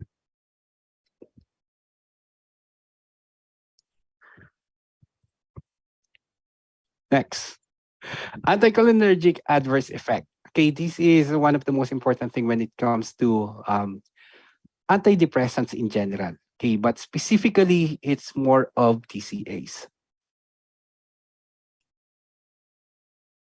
Okay, watch out for anticholinergic adverse effect. Okay, of course, anticholinergic decrease ang secretions. We have constipation, dry mouth, difficulty voiding or difficulty urinating, the blurred vision, and possible sedation. Okay, if you see this, these signs and symptoms, this is a sign of anticholinergic adverse effect. And in the board exam, okay, you know that which of the following drugs or antidepressant will going to cause anticholinergic adverse effect? A, Zoloft, B, Tofranil, C, Marplan. B, yes, it's more of TCAs. But then again, in general, okay, anticholinergic side effect is common with antidepressants. Okay, but if you need to choose between the antidepressants, it's more of the TCAs. Very good. And very good for remembering the drugs. Dapat lang. Okay? Next, we have the MAWIs. Ito yung pamana. Pamana mong depression. Okay? Parnate, Marplan, and Nardil. Okay? What's important about MAWIs is for you to avoid, or not you, for you to know that the patient should avoid tyramine-containing food. Okay, so what are those? We have ripe avocado. Yeah, pati pala fruits merong tyramine. Yes. Okay, meron. Especially if they are ripe. Usually, the tyramine, you're going to get this with how you call this? Fermented foods. Fermented food, rather. There's no word such as foods. Foods don't have S. Okay. Fermented food. Okay, so like for example, the beer, even the soy sauce, okay, that is fermented. even the tofu, okay, those are fermented food. It's very simple. Everything on top of pizza, okay, that is something that you're not supposed to eat. Kaya yung mga nagmamawis, kapag umorder sila ng pizza, sibuyas lang ang pwede lang kainin. Okay, apart from that, they cannot eat anything else. Okay, usually lumalabas sa board exam is the age cheese. Okay. Please take note of that. Nakita mo, age cheese. Think about, yes, cheese. Think about mawis agad. Sabi natin, we need to prevent or inform the patient not to take or not to eat any tyramine-containing food. So you know what are the foods that they need to prevent. But as a nurse, do you know what is the possible complication if they're going to take the mawis? Let's see. What will going to happen if they take tyramine-containing food for those who are taking mawis? What will going to happen? Atsara, yes. Magkakaroon sila ng atsara. What will going to happen, guys, if they're going to have, mas malulungkot sila. Yes, kasi hindi sila pwede kumain. Nakakalungkot talaga yun. Imagine, they bought a pizza and you cannot eat at all. Okay, so, yes. Hypertensive crisis, very good. Okay, there is a possibility that the patient will going to have or experience hypertensive crisis. So another question, okay, dekahon kasi yan. Kapag sinabi mo, mawis, what are the things that the patient need to prevent? Tyramine-containing food. Because if the patient will going to take or eat tyramine-containing food, what will going to happen? Hypertensive crisis. Dekahon yung mga question na yan. It's like, tanong mo, sagot mo. It's so easy. Okay, it's really straightforward. Alam mo na yan. What are mawis? Pamana. So what are the things that you need to prevent in pamana? Tyramine-containing food. If you eat tyramine-containing food, what will going to happen? Hypertensive crisis. So dekahon siya. Now, the next question is, do you know what are the signs and symptoms of hypertensive crisis? If you see this, or if the patient will going to have this signs and symptoms, would you be able to recognize that that is a hypertensive crisis? No, kasi hindi naman siya tinuturo. Okay? Even in our board exam, in our review during the time that I'm going to take the board exam, hindi naman siya nabanggit. Basta tayo naman hypertensive crisis lang. And then when I started to do the lecture about psychiatric nursing, ako siya nag-isip, why? Oo nga pala. Ano nga ba pag sinabi mo hypertensive crisis? So what are those signs and symptoms? Okay. Kasi lumalabas siya sa board exam. So here's the thing.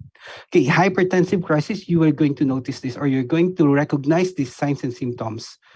This condition, if the patient will going to have a blood pressure 180 over 120 and in that range, okay, generalized headache, tachycardia, diaphoresis, and hyperpyrexia. Okay, these are the signs of hypertensive crisis. It's really easy to think about it. Hypertension. So increased BP 180 over 20, but that doesn't end there. Okay, possibility of generalized headache, tachycardia, diaphoresis, and hyperpyrexia. Headache po, like severe na, exactly.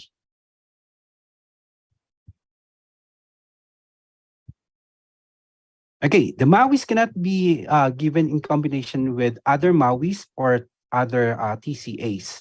Okay, so you're not supposed to let them take, because in some patients they're going to say like, it is not effective for me. It is not effective for me. Okay, so what they're going to do is to take another form of antidepressant. Okay, and sadly, okay, some non-registered pharmacies are giving out antidepressants like over-the-counter medication. Okay, that's true. If you want to buy some antidepressant, they can just give it to you. Okay, those who are not registered. Mga fly-by-night na how you call this? Pharmacies. Okay, so yeah. Okay, it's so sad. Okay, they're going to buy mawis, and then after that they're going to buy some SSRI or TCAs. Guys, if the patient is taking mawis, there should be at least 14 days, okay, that they stop the mawis before they can take another antidepressant drugs. Okay, they cannot take this in combination or the short time span of duration of taking the MAUIs and shifting it to another form of antidepressants. Question with antidepressants. Sir, effective ba yung celery juice po sa may mga hypertension? Celery juice? Sorry, I cannot. I'm not really sure about that. Celery. That's not sure. Really, to be honest, I'm not sure. Celery. But one thing I'm sure, masarap ang celery juice. Okay, sorry, I cannot give information that I'm not really sure about. Okay, I'm sorry. Next. Okay, do you have any question about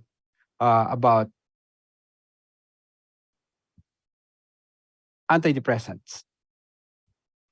None so far. Okay, I hope you're going to remember those drugs. Okay, I give you all of the things that I had na. Okay, so please use that. Okay, make use of that for you to remember that, inculcate that in your mind. So just in case that you're going to encounter those drugs, okay, you know what are the categories for that drug. Okay. Next. Okay, at some point, we need or the doctor feel that there is a need for the patient to undergo ECT or electroconvulsive therapy. Okay, so ECT is like provision of electric shock. Okay, electric current delivered to a temporal part of the brain to produce a grand mal seizure. Okay, of course you haven't seen one. Okay, before, okay, kapag nag-a-assess kami or nag-a-assist kami rather, okay, per patient that we're going to have ECT. Okay, medyo, because I was a student that time, okay, so when I saw that, it's really, for me, it's a bit traumatic. Okay, para silang sinisila electrica. Okay, they're going to do like this one. They're going to put the electrode in their temporal area. Okay, and they're going to deliver the electric current, and then magkakaroon sila ng seizure. Okay, after seizure, magkakaroon sila ng a lot of secretions. Okay, coming from the mouth, and some patient will going to pee, will going to urinate. So yes, I encountered that and I saw a lot. Okay, so ECT is delivery of electric current for about 70 to 150 volts for around 2 to 8 seconds only.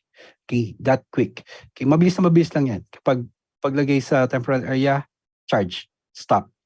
That's it. And then magkakaroon na siya ng seizure, yung patient.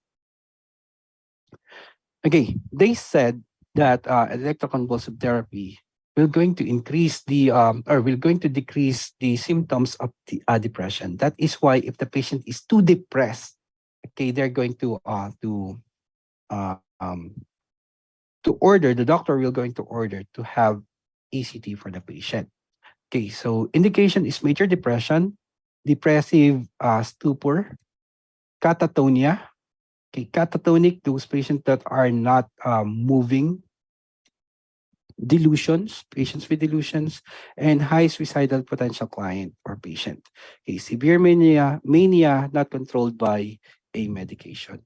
Okay, there's a lot, but there's no specific. If you're going to notice, some is about depression, some is about mania, and some is about alteration in the perception or alteration in the motor, like the catatonia. Okay, there's no specific indication for that, and the mechanism of action for electroconvulsive therapy is not really clear, but it shows some significant changes with the patient's behavior and some behavior of the patient. I mean, it will going to have a better behavior. Biglang catatonic state kami kanina nung sinabi. Yes. Actually, this is what we call intentional catatonia. Malaki bayad dyan. Yung mga, for example, kukunin kang intentional catatonic for Versace. So, ito yung mga nagpapanggap na mannequin, suot mo yung Versace, hindi ka pwedeng gumalaw. Okay, that is intentional catatonia. Okay, malaki bayad sa mga ganyang patient, sa mga ganyang career. Intentional catatonia. Okay, ECT, going back, we have two types. We have the unmodified and modified. Okay, the only difference is the medication prior to ECT. Okay, unmodified, no medication, direct ECT. Okay, if we say modified, the doctor will going to order medication prior to ECT. First is the atropine. Of course, this is an anticholinergic. Okay, we need the anticholinergic effect of the atropine for this. Okay, like what I told you, after the ECT, there's going to have a lot of secretions of the patient. Okay, there's a possibility of aspiration. That's why the doctor will going to order atropine sulfate. We also have the succinylcholine. Okay, ultra short acting neuromuscular blocker. Okay, but do not give the succinylcholine after the ECT, or do not continue giving the succinylcholine after the ECT, because it could lead, or it could cause respiratory arrest to the patient. Okay, next is a Brevital, which is a short-acting barbiturates to lessen the post effect of grand mal seizure. Okay, of course, those are medication, and what is the most important thing for us is the nursing consideration for ECT. What? Shock. Okay, the nursing consideration. Okay, a consent must be signed by the patient. Yes, we need to get the consent from the patient if they are in the sound mind. Okay, and what if not? Okay, you can ask consent or gather the consent from the immediate kin of the patient. But what's important is that you're supposed to have consent before the ECT. Next, NPO for 8 hours before ECT, because there's a possibility that the patient will going to vomit right after the ECT. Okay, atropine as ordered should be given 1 hour before ECT for you to have the full effect of the atropine before the ECT, because there's no point giving the atropine right before the ECT treatment. Okay. Encourage patient to urinate, so it will not going to have urination, or the patient will not going to urinate, because if they are having grand mal seizure, okay, all of their the urinary system will going to be relaxed. Okay, and there's a possibility that the patient will going to have a urination. Okay. Metallic items should be removed prior to ECT because it can cause burn on the patient. Okay, post-ECT, administer O2 and suction as needed. Okay, and one of the most important is to reorient the patient. Guys, after ECT, the patient will going to have, how you call this? Memory loss. There are two kinds of memory loss. I forgot. I have memory loss. There is retrograde amnesia and anterograde amnesia. Okay, so right after ECT, the patient will going to experience anterograde amnesia, meaning those things that is really present right now. Okay, they lost orientation about it. They don't know where they are. They don't know what the day to day, or they don't know what happened. Okay, at some point they really don't. They might not gonna know who you are, even you are the other relatives of the patient. Okay, at that right moment, right after the ECT, they're going to experience anterograde amnesia. So what you need to do? Okay, need to reorient the patient. Sir, who will sign the consent? It should be the patient. Again, it should be the patient if they are in the sound mind. Okay, if they are capable of providing consent, a valid consent. But if not, okay, you can get it from immediate in family of the patient. Okay, because without the consent and you did the ECT, they can sue you in a form of battery.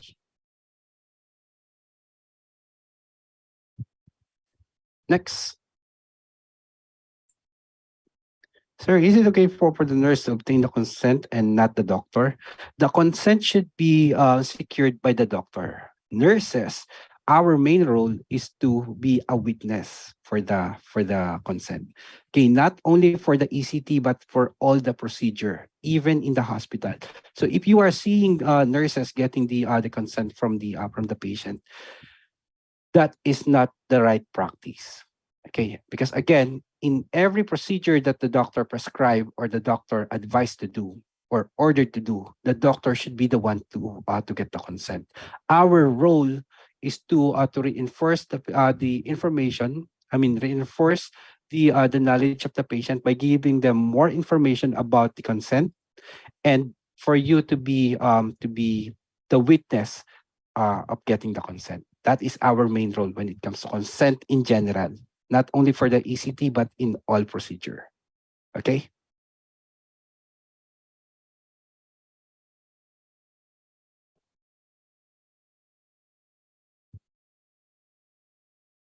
Okay, any question?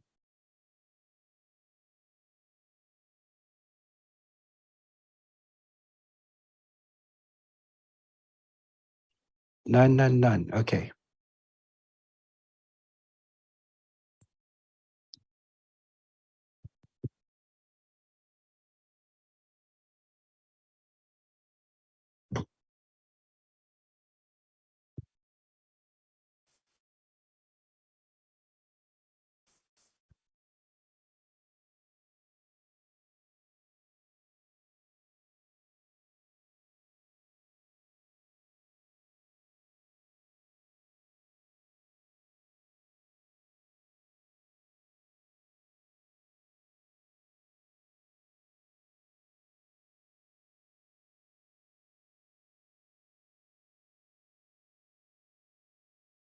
Any tips para ma-familiarize kay drugs? Like what I always do. Okay, I always do mnemonics, and kapag nagre-review ako about drugs, okay, I'm putting some um, tone, okay, if I'm discussing it. Okay, like for example, the one I told you, Solopaxiluvox. Okay, I always say it like that, Solopaxiluvox. Okay, so it will going to have something apart from just memorizing them. Okay, because if you're going to and always read it loud. Okay, about the drugs. If you are trying to remember, if you want to remember anything, read it loud. So lahat ng lahat ng senses mo mag-work, increase yung retention. In the board exam po ba, lumalabas po yung brand name rin po? Yes. Okay, that's the good news. Okay, hindi most of the time, like 95% of the time, kapag naglabas sila ng drugs, it always comes with generic and how you call this, the brand name. That's the good news about taking the board exam when it comes to medication. I'm not saying everything, but almost 90% of the time kasama ang generic and the brand.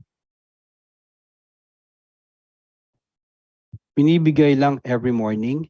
Yes, it is more advisable to give it in the morning. Okay, but the TCAs, okay, it is more effective to use at night. Loss of memory? Not really.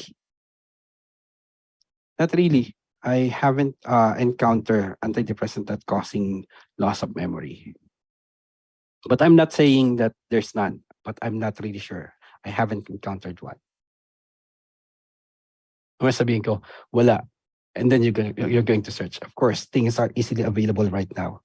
Okay, if you have some things like this that you think might going to have, okay, you can just search it. Okay. If I am sure, I'm going to answer it. If I'm not, then I'm going to tell you straightforward. I'm not really sure about that. Doc, pwede pong dito sa pahingi ng PowerPoint mo kahapon? Yes, I do. Hold on a sec. I prepared na actually.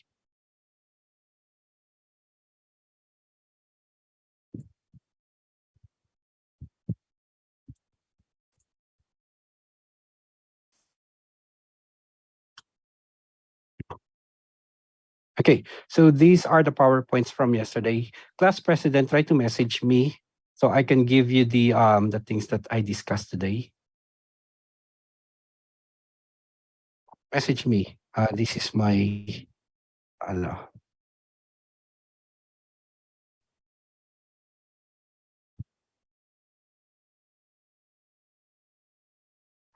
my Facebook, the one that I'm using.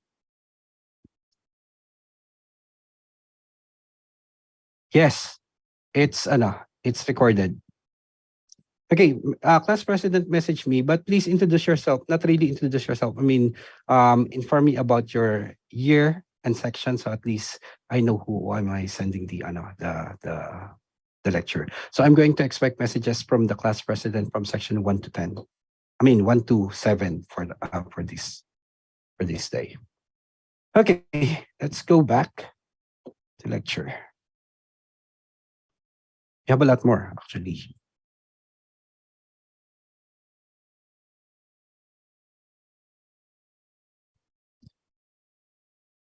This is my actual lecture, okay, for the review of psychiatric nursing. Okay, normally I'm discussing this for 40 hours, like what I said. Okay, so let's make it quick. I hope I can discuss more.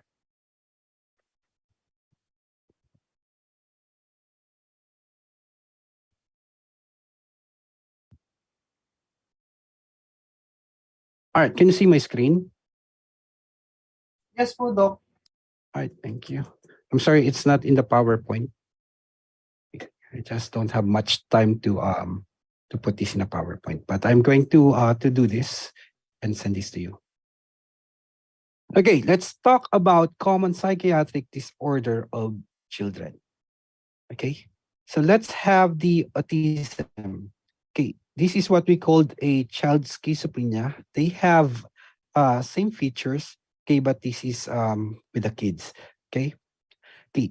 There are 4 signs and symptoms that you can expect to see in a patient with schizophrenia. I mean, with autism. Okay, their activity is impaired. Okay, primarily. Okay, decreased interest. Okay, they are not socializing with friends or even with their family. They just want to be alone. Okay, their communication is impaired. Okay, they're not going to be really vocal about how they feel, or they cannot really communicate what they want. Okay, they're having hard time to communicate or to tell you what they want. So what they're just going to do is to cry and show some tantrums. Okay, and they have bizarre posture and gesture. Okay, at some point they are hurting themselves. Okay, the normal sign, I mean, the usual sign of schizophrenia. The usual sign that we can see with autism is bizarre behavior, meaning they're even hurting themselves. They are head banging, okay, on the wall. That is why one of the nursing consideration or teaching with for the family is to provide helmet or put some cushion on the wall and on the floor. Okay. Next, the onset. Okay, it starts at age 2 to 3 years old. Okay, that is the beginning that we're going to notice some behavior that attributed to autism. Okay, causes. Okay, I make it like a kids a kids mnemonic because this is for kids, so it's a bit palas, small palas. Okay, the causes is brain anoxia. Okay, during the time the mother is carrying the baby, okay, during intrauterine life, okay, there could be a possibility of brain anoxia that could lead into an autism. Okay, right after I mean, when the baby will going to be delivered, and at age 2 to 3, it will going to manifest. Okay, intake of drugs by the mother. Again, this is during intrauterine life. Okay, and trust is not achieved, and this is during the infancy life of the kid. Okay, again, brain anoxia and drugs by the mother. This is during intrauterine life. Okay, trust is not achieved.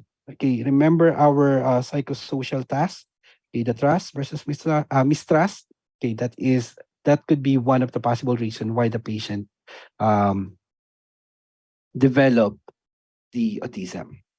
Next, signs and symptoms. They have poor eye contact. Okay, and they age usually unusual thing. Okay, or pica or pica.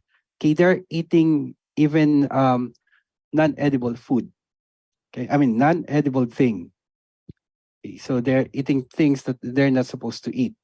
Okay, like the sand or clay, they're eating that. Okay, they love to spin object. Okay, kaya nga nagkaroon ng issue about the spinner. If you know the spinner, it has been called out, okay, in the US.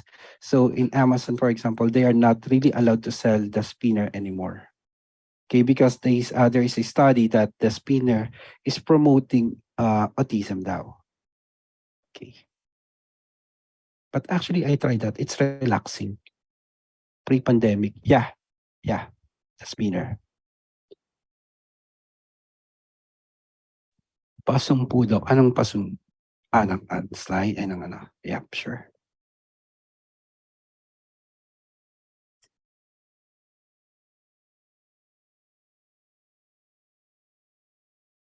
Okay, they love to spin.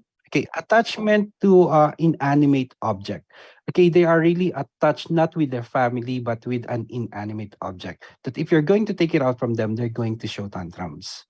Okay, of course, crying tantrums and echolalia. Remember the echolalia earlier? Okay, they are repeating your word. Okay, you're talking to them and they're going to repeat the last word that you said.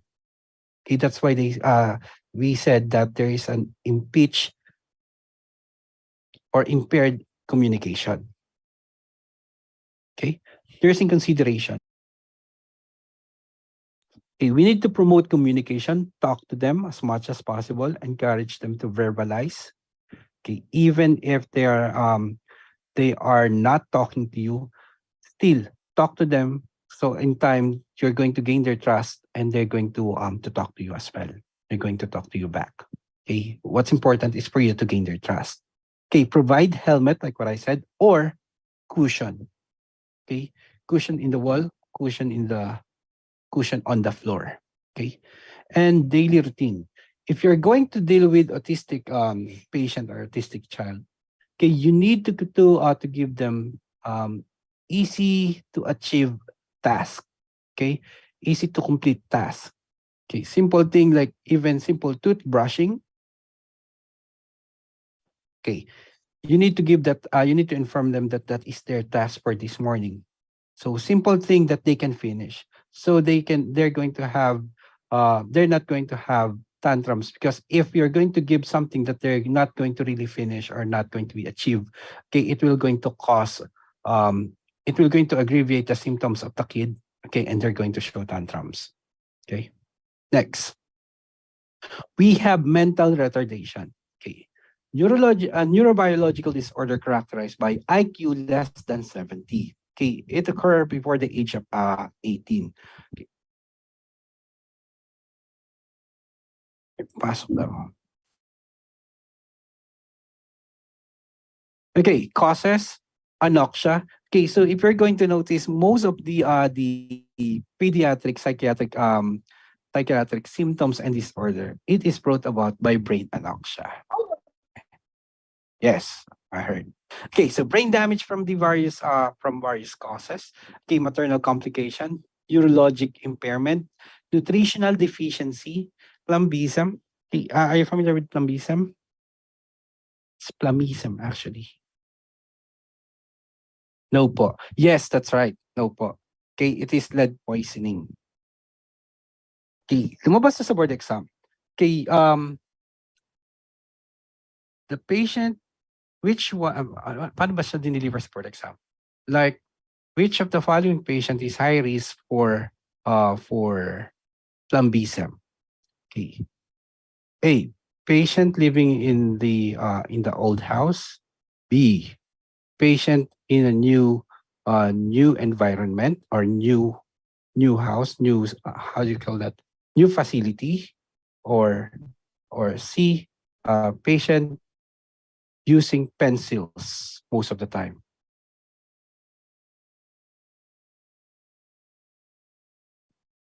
Lumang bahay po. Yes. Why? Because the paint, okay, the paint that they use is really flaking out. Okay? and the kids might going to eat that will going to cause flammeism. Okay, that came out of the board exam. Okay, and thyroid deficiency. Okay, signs and symptoms, developmental delay. Okay, delayed developmental milestones. Okay, and mental functioning is decreased. Okay, we have different stages or different type of mental retardation. We have the mild or what we call moron, okay, which is IQ level 50 to 70. Okay, their skills transmutation or their skills is like 4 to 6 grader only. But what's good thing about this is that they are educable. Okay, you can educate them, you can teach them. They can still understand and they can still follow. Okay, we have moderate or imbecile, okay, with IQ level of 35 to 50. They have a transmutation skill of second grader to third grader. They are not, they might not be educable, but they are trainable. We have the severe kind or the idiot. Okay, this is our favorite cursing word. You know. Okay, 20 to 35. Okay, skills transmutation of a toddler. Okay, and what they need here is a close supervision. And last one is profound, less than 20 IQ level. Okay, their skills transmutation is infant. Okay, the description should be custodian care. This is a thing that you need to provide to the patient. Guys, you know what is the main reason of, what is the main cause of death of this kind of patient, the profound? Okay, it is actually more of a respiratory complication. Okay. It came out in the board exam. What is the major cause of death of patient with um, profound case of mental retardation? That is respiratory depression. Okay, nursing care, role modeling, repetition, and consistent caregiver. Okay, role modeling, you need to show them what to do, or you need to repeat what you want them to do, so they're going to have a better view of how to finish those things. Okay, consistent caregiver. Okay, because this kind of patient will not going to really uh it is really hard to establish trust with this kind of patient. Okay, so you need to have a constant caregiver. So for them to know and for them to be familiarized with the person taking care of them as well. Next, we have the ADHD or attention deficit hyperactivity disorder. Okay, ADHD. Attention is poor dahil hyperactive na, okay, 7 years old pa. Okay, so everything that you need to know about ADHD is already there. Okay. Remember that phrase. I mean, remember that sentences. Okay, attention is poor dahil hyperactive na 7 years old pa. Meaning, the signs and symptoms is poor attention or inattention. Okay, signs and symptom is hyperactive. They are impulsive. Usually, it starts with 7 years old. Okay, and most of the affected person or affected individual are the boys. Okay, so symptoms starts to seen at age 7. Okay, and full ADHD will going to manifest at age 7 years old. Again, symptoms starts at 4. Okay, and full manifestation of ADHD is in age 7 years old. Okay. So what you're going to do, hyperactive sila, bigyan mo ng SARC. Okay, SARC, we have stimulant. Okay, eh, paano po yun? Hyperactive na, you're going to give them, stimulant. Okay, that is the Hawthorne effect. Okay, you're going to give them stimulant, so their energy will going to be decreased actually. Okay, they are hyperactive, you're going to give them more stimulant, and their energy will going to bounce back, and it will going to decrease. Okay, another stimulant, amphetamine, Ritalin or methylphenidate, methylphenidate. Okay, safety and nutrition is one of the most important thing. Okay, safety, always provide safe environment for the patient. Okay, nutrition, give them finger food. Okay, like what I said earlier. Okay, insomnia is common for them. So possible, give the medication early in the morning. Okay, because if you're going to give it in the afternoon, the patient will not going to be able to sleep. Okay, and one of the most important thing, guys, is guys, that you need to understand about this kind of medication is the holiday. Okay, the drug holiday. Okay, drug holiday means you're not going to give this kind of medication during the holidays, like literally holidays. Okay, kapag yung bata walang pasok sa school, do not give the medication. If today is legal holiday in the Philippines, do not give the medication. If today is Sunday, do not give the medication. So literally holiday. Why? Because this kind of medication will going to cause might going to cause growth stuntation, stunted growth. Okay, meaning there is retardation in the growth of the kids. Okay, so to prevent that from happening, okay, you need to facilitate or you need to do drug holidays or inform the family to have drug holidays. Again, okay, you're not supposed to give medication to the kids during holidays, like literal holidays. Sir, si Ritalin din po ba yung may... Yes, exactly. The stunted growth. Good job. Okay. Next, we have the common psychiatric disorder in adolescents. Okay, we have the dissociative disorder. Okay, dissociative disorder is splitting in one portion of personality due to major unresolved conflict. Okay, we have different classification. We have amnesia, psychogenic fugue, okay, depersonalization, and multiple personality disorder. Okay, when you say dissociative, again, it is splitting one portion of your personality, or you are going to forget your personality in total. Okay, classification. First is the amnesia, that is the pathologic memory loss.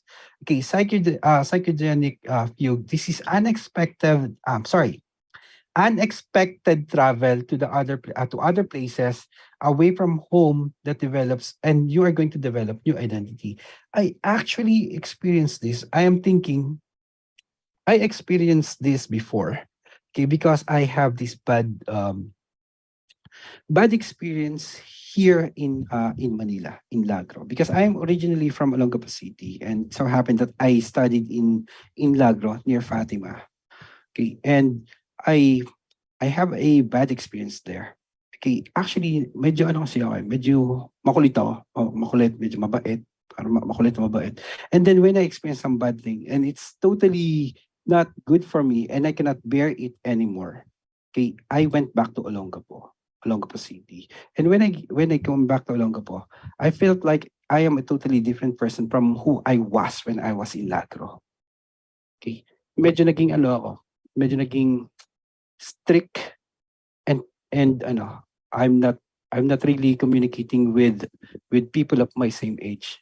Okay, mas naging ano ako, comfortable staying and dealing with my professors and my teachers during high school. Okay, so mas trip ko na magstay sa library, not because I am studious, but because I just want to talk to the teachers lang. I am not fond of talking with my classmates and my same age. So it's a totally different kind of personality that I possess after I came back from an stressful situation here in Manila. Okay, I experienced this, but not really diagnosed. But during the time that I am studying this, yes, I felt like this happened to me. Okay, we also have depersonalization. It is a condition characterized by temporary loss of one's identity. Okay, all of a sudden, nagkaroon ka ng different kind of personality, but not really multiple personality. Say, like for example, like what happened to me. Okay, apart from a psychogenic fugue, okay, because psychogenic fugue is more like moving from one place to another. Okay, and associated with that is a change of personality or lost one of your personalities or one of your characteristics. Okay, that is depersonalization. Okay, next, we have the multiple personality disorder, and this is what we are really familiar about. Okay, it is having more than one personality. It could be two or more personalities. Is it true? Have you encountered this? I haven't encountered one during my exposure in psychiatric area, but yes, it is true. There's a lot of um, history in the patients there, but I haven't encountered one like me personally. Okay, management. Okay, assess the symptoms, lessen the anxiety, the cause of anxiety. Okay, encourage them to verbalize their feelings. Okay, we have hypnotic therapy, and we also have behavioral therapy for this kind of disorder. Okay, we have the somatoform disorder, expression of needs through body language. So the intrapsychic conflict will going to manifest as physical symptoms. Okay, we have the body dysmorphic disorder. Okay, this is preoccupation with some imagined defect in a normal person. Okay, we have conversion disorder. Okay, unconscious process wherein anxiety is converted into physical symptoms, like the conversion in our ego defense mechanism. If that will not going to work properly and it will not going to resolve the conflict, it could lead into a disorder, and that is the conversion disorder. Okay, we also have the hypochondriasis. These are the people naman that they they have preoccupation of fear that they have serious illnesses. Ang tawag namin dito or the Q here, they are the clinic or hospital hopping. Okay? They do hospital hopping. Mag-clinic sila, magpapa-consult sila for this one clinic, and they're not going to be satisfied with the result because it says that it's normal. They're going to go to a different clinic and they want to get more information. They want to have third option, third opinion, fourth opinion, because they have this fear that there is something wrong in their body. Okay? They have fear that there is serious illnesses, though they just have some cough. Okay, those are the hypochondriac. Okay, next. Okay, guys, I'm sorry I'm discussing this a bit fast because we only have 4 minutes left for our entire psychiatric nursing. I'm not sure if I can ask more time to doc. Okay, so I can discuss more. Actually, we haven't discussed the schizophrenia pa. Okay, eating disorder. Hold on a sec. I think it's not going to be effective anymore. Sige, I'm going to try to communicate with Dr. Hisino. Okay, I'm going to ask more time for discussion, so at least I can discuss and elaborate more of the things that I haven't discussed yet. Those other things that is important. Kasi sabi sa akin ni Doc, till tomorrow daw po. Sabi po ni Doc Hisino, till tomorrow daw po. That is not what's in my schedule actually. In my schedule is 2 days for you guys, 1 to 7, and then Thursday, Friday for another sections. So Wednesday is empty, and then Saturday is the examination. Ang binigay po sa amin, Sir, March 27 to 29. Well, that's good if that's the case. So at least I can discuss the other things that I haven't discussed yet. I'm going to confirm this with Doc. Okay, and hopefully I can still see you tomorrow because I still have a lot of things to discuss. Okay, and there's a lot of things that we need to talk about when it comes to psychiatric nursing. So yes, hopefully it's true. Okay, I'm going to talk to Doc tomorrow. Okay, and if just in case that we can still discuss, then definitely I'm going to discuss tomorrow. Okay, I hope it's true. Because if that's the case, how about the Thursday, Friday group? Because Saturday is is examination. Pwede po kayo mag-send ng file dito, Doc, sa Zoom. Yes, I sent the first two earlier. Do you want me to send the others now? Sure. But not this part, okay?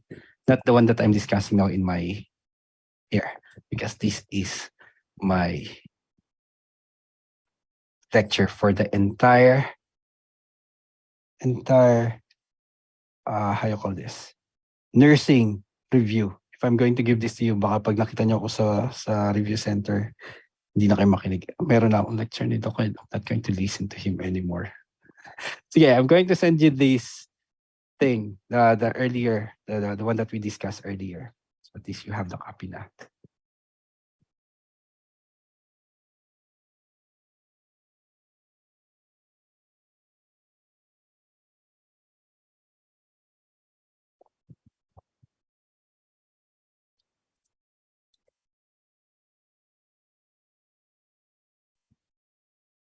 have 2 per page. At least it's still clear.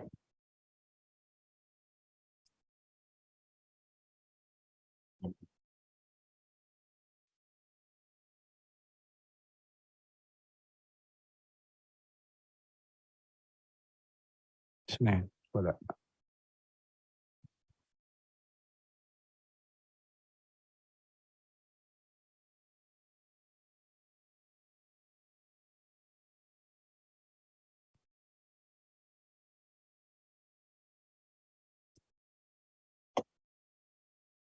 Saan siya napunta?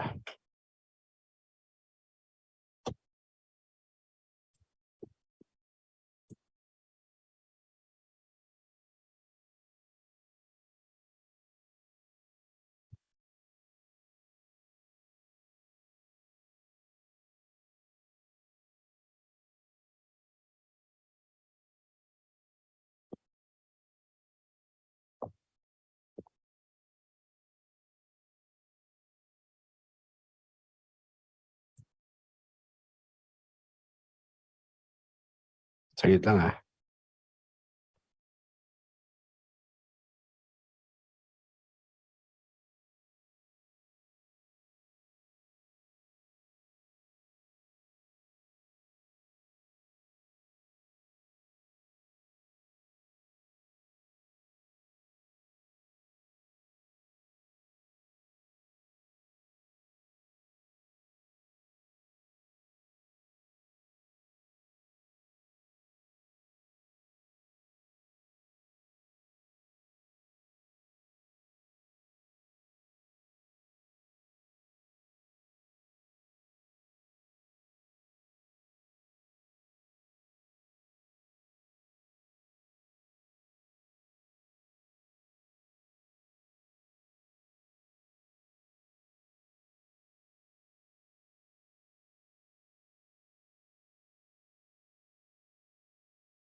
Okay, so this is the last one.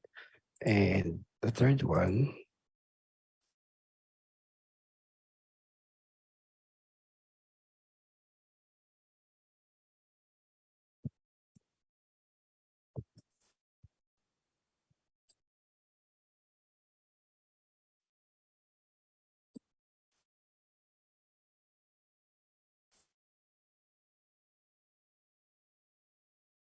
Recording stopped.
okay, there.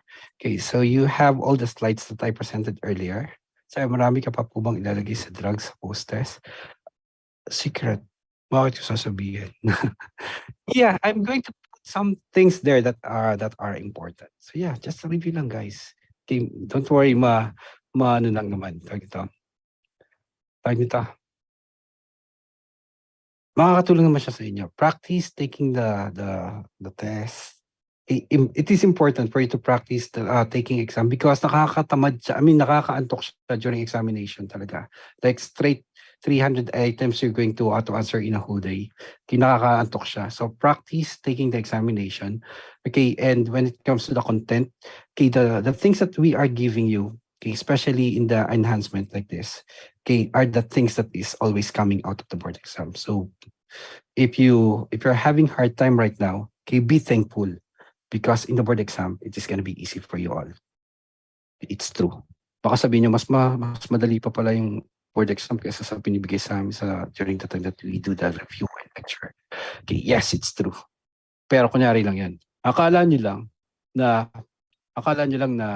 how you call this? Akala nyo lang na mas madali yung review, ay mas madali yung exam kesa sa actual exam that we are giving you. It so happened that you already get the hang of taking the examination and you already encounter those questions during the time that you are reviewing it with us or with the school. Tapos pagdating sa board exam, it's easy na lang talaga. Kaya masasabi niyo, mas madali na siya. Okay, that's the reality. Hey, ano po name ng review center niyo? It's from Bataan actually. It's Cases Worth Consultancy Center. Okay, I'm not sure if I'm going to conduct the lecture yet. Okay, but I was invited na. Okay, I'm just waiting for confirmation. Okay, the top rank is asking me. One of the top rank is asking me to join them to discuss psychiatric nursing. Marami kayong top notchers, sir, sa board exam. No, we are local actually. We are located in Bataan lang, so we have limited. We almost have one na. Guys, our clients are just specific for a school because we are in Bataan, so isang school lang ang kinikater namin, 2 school lang. Sir, saan po nakalagay yung file? Okay, I sent here. Nakita niyo na ba? Here are the files. Okay, I sent 4 files here already. Sir, wala po, sir. Naka-direct. Naka-direct po ata sa akin, Dok. Pinag-send ko naman po sa GC. See. Sorry. Yeah, thank you. Sa kanya nyo na lang kunin. Kung ano po, papiyam yeah, kay Mr. Rivero pala siya naka-direct, sorry. Or, I'm going to send now para sa lahat na. May time pa ba kayo to stay to get my notes? Kung ayaw nyo, di wag.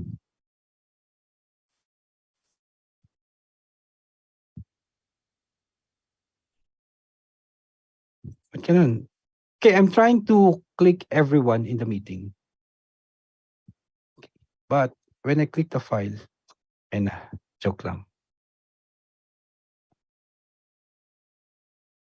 See, nag-change siya to direct eh. Ngayon naka-direct siya to Zaragoza. I think there's some issue lang, a technical issue. So please, share na lang. Paki-share na lang, Mr. Rivero. Tama ba? Yes po, sir. Okay, paki-share na lang sa iba. Okay, so yes guys, thank you very much for listening. Okay, and I really hope that I'm still going to have a lecture with you tomorrow. Okay? Thank you, sir. Thank you. Okay, pahinga na kayo. Thank you po. Bye now. Thank you, Thank you, sir. Thank you po, sir.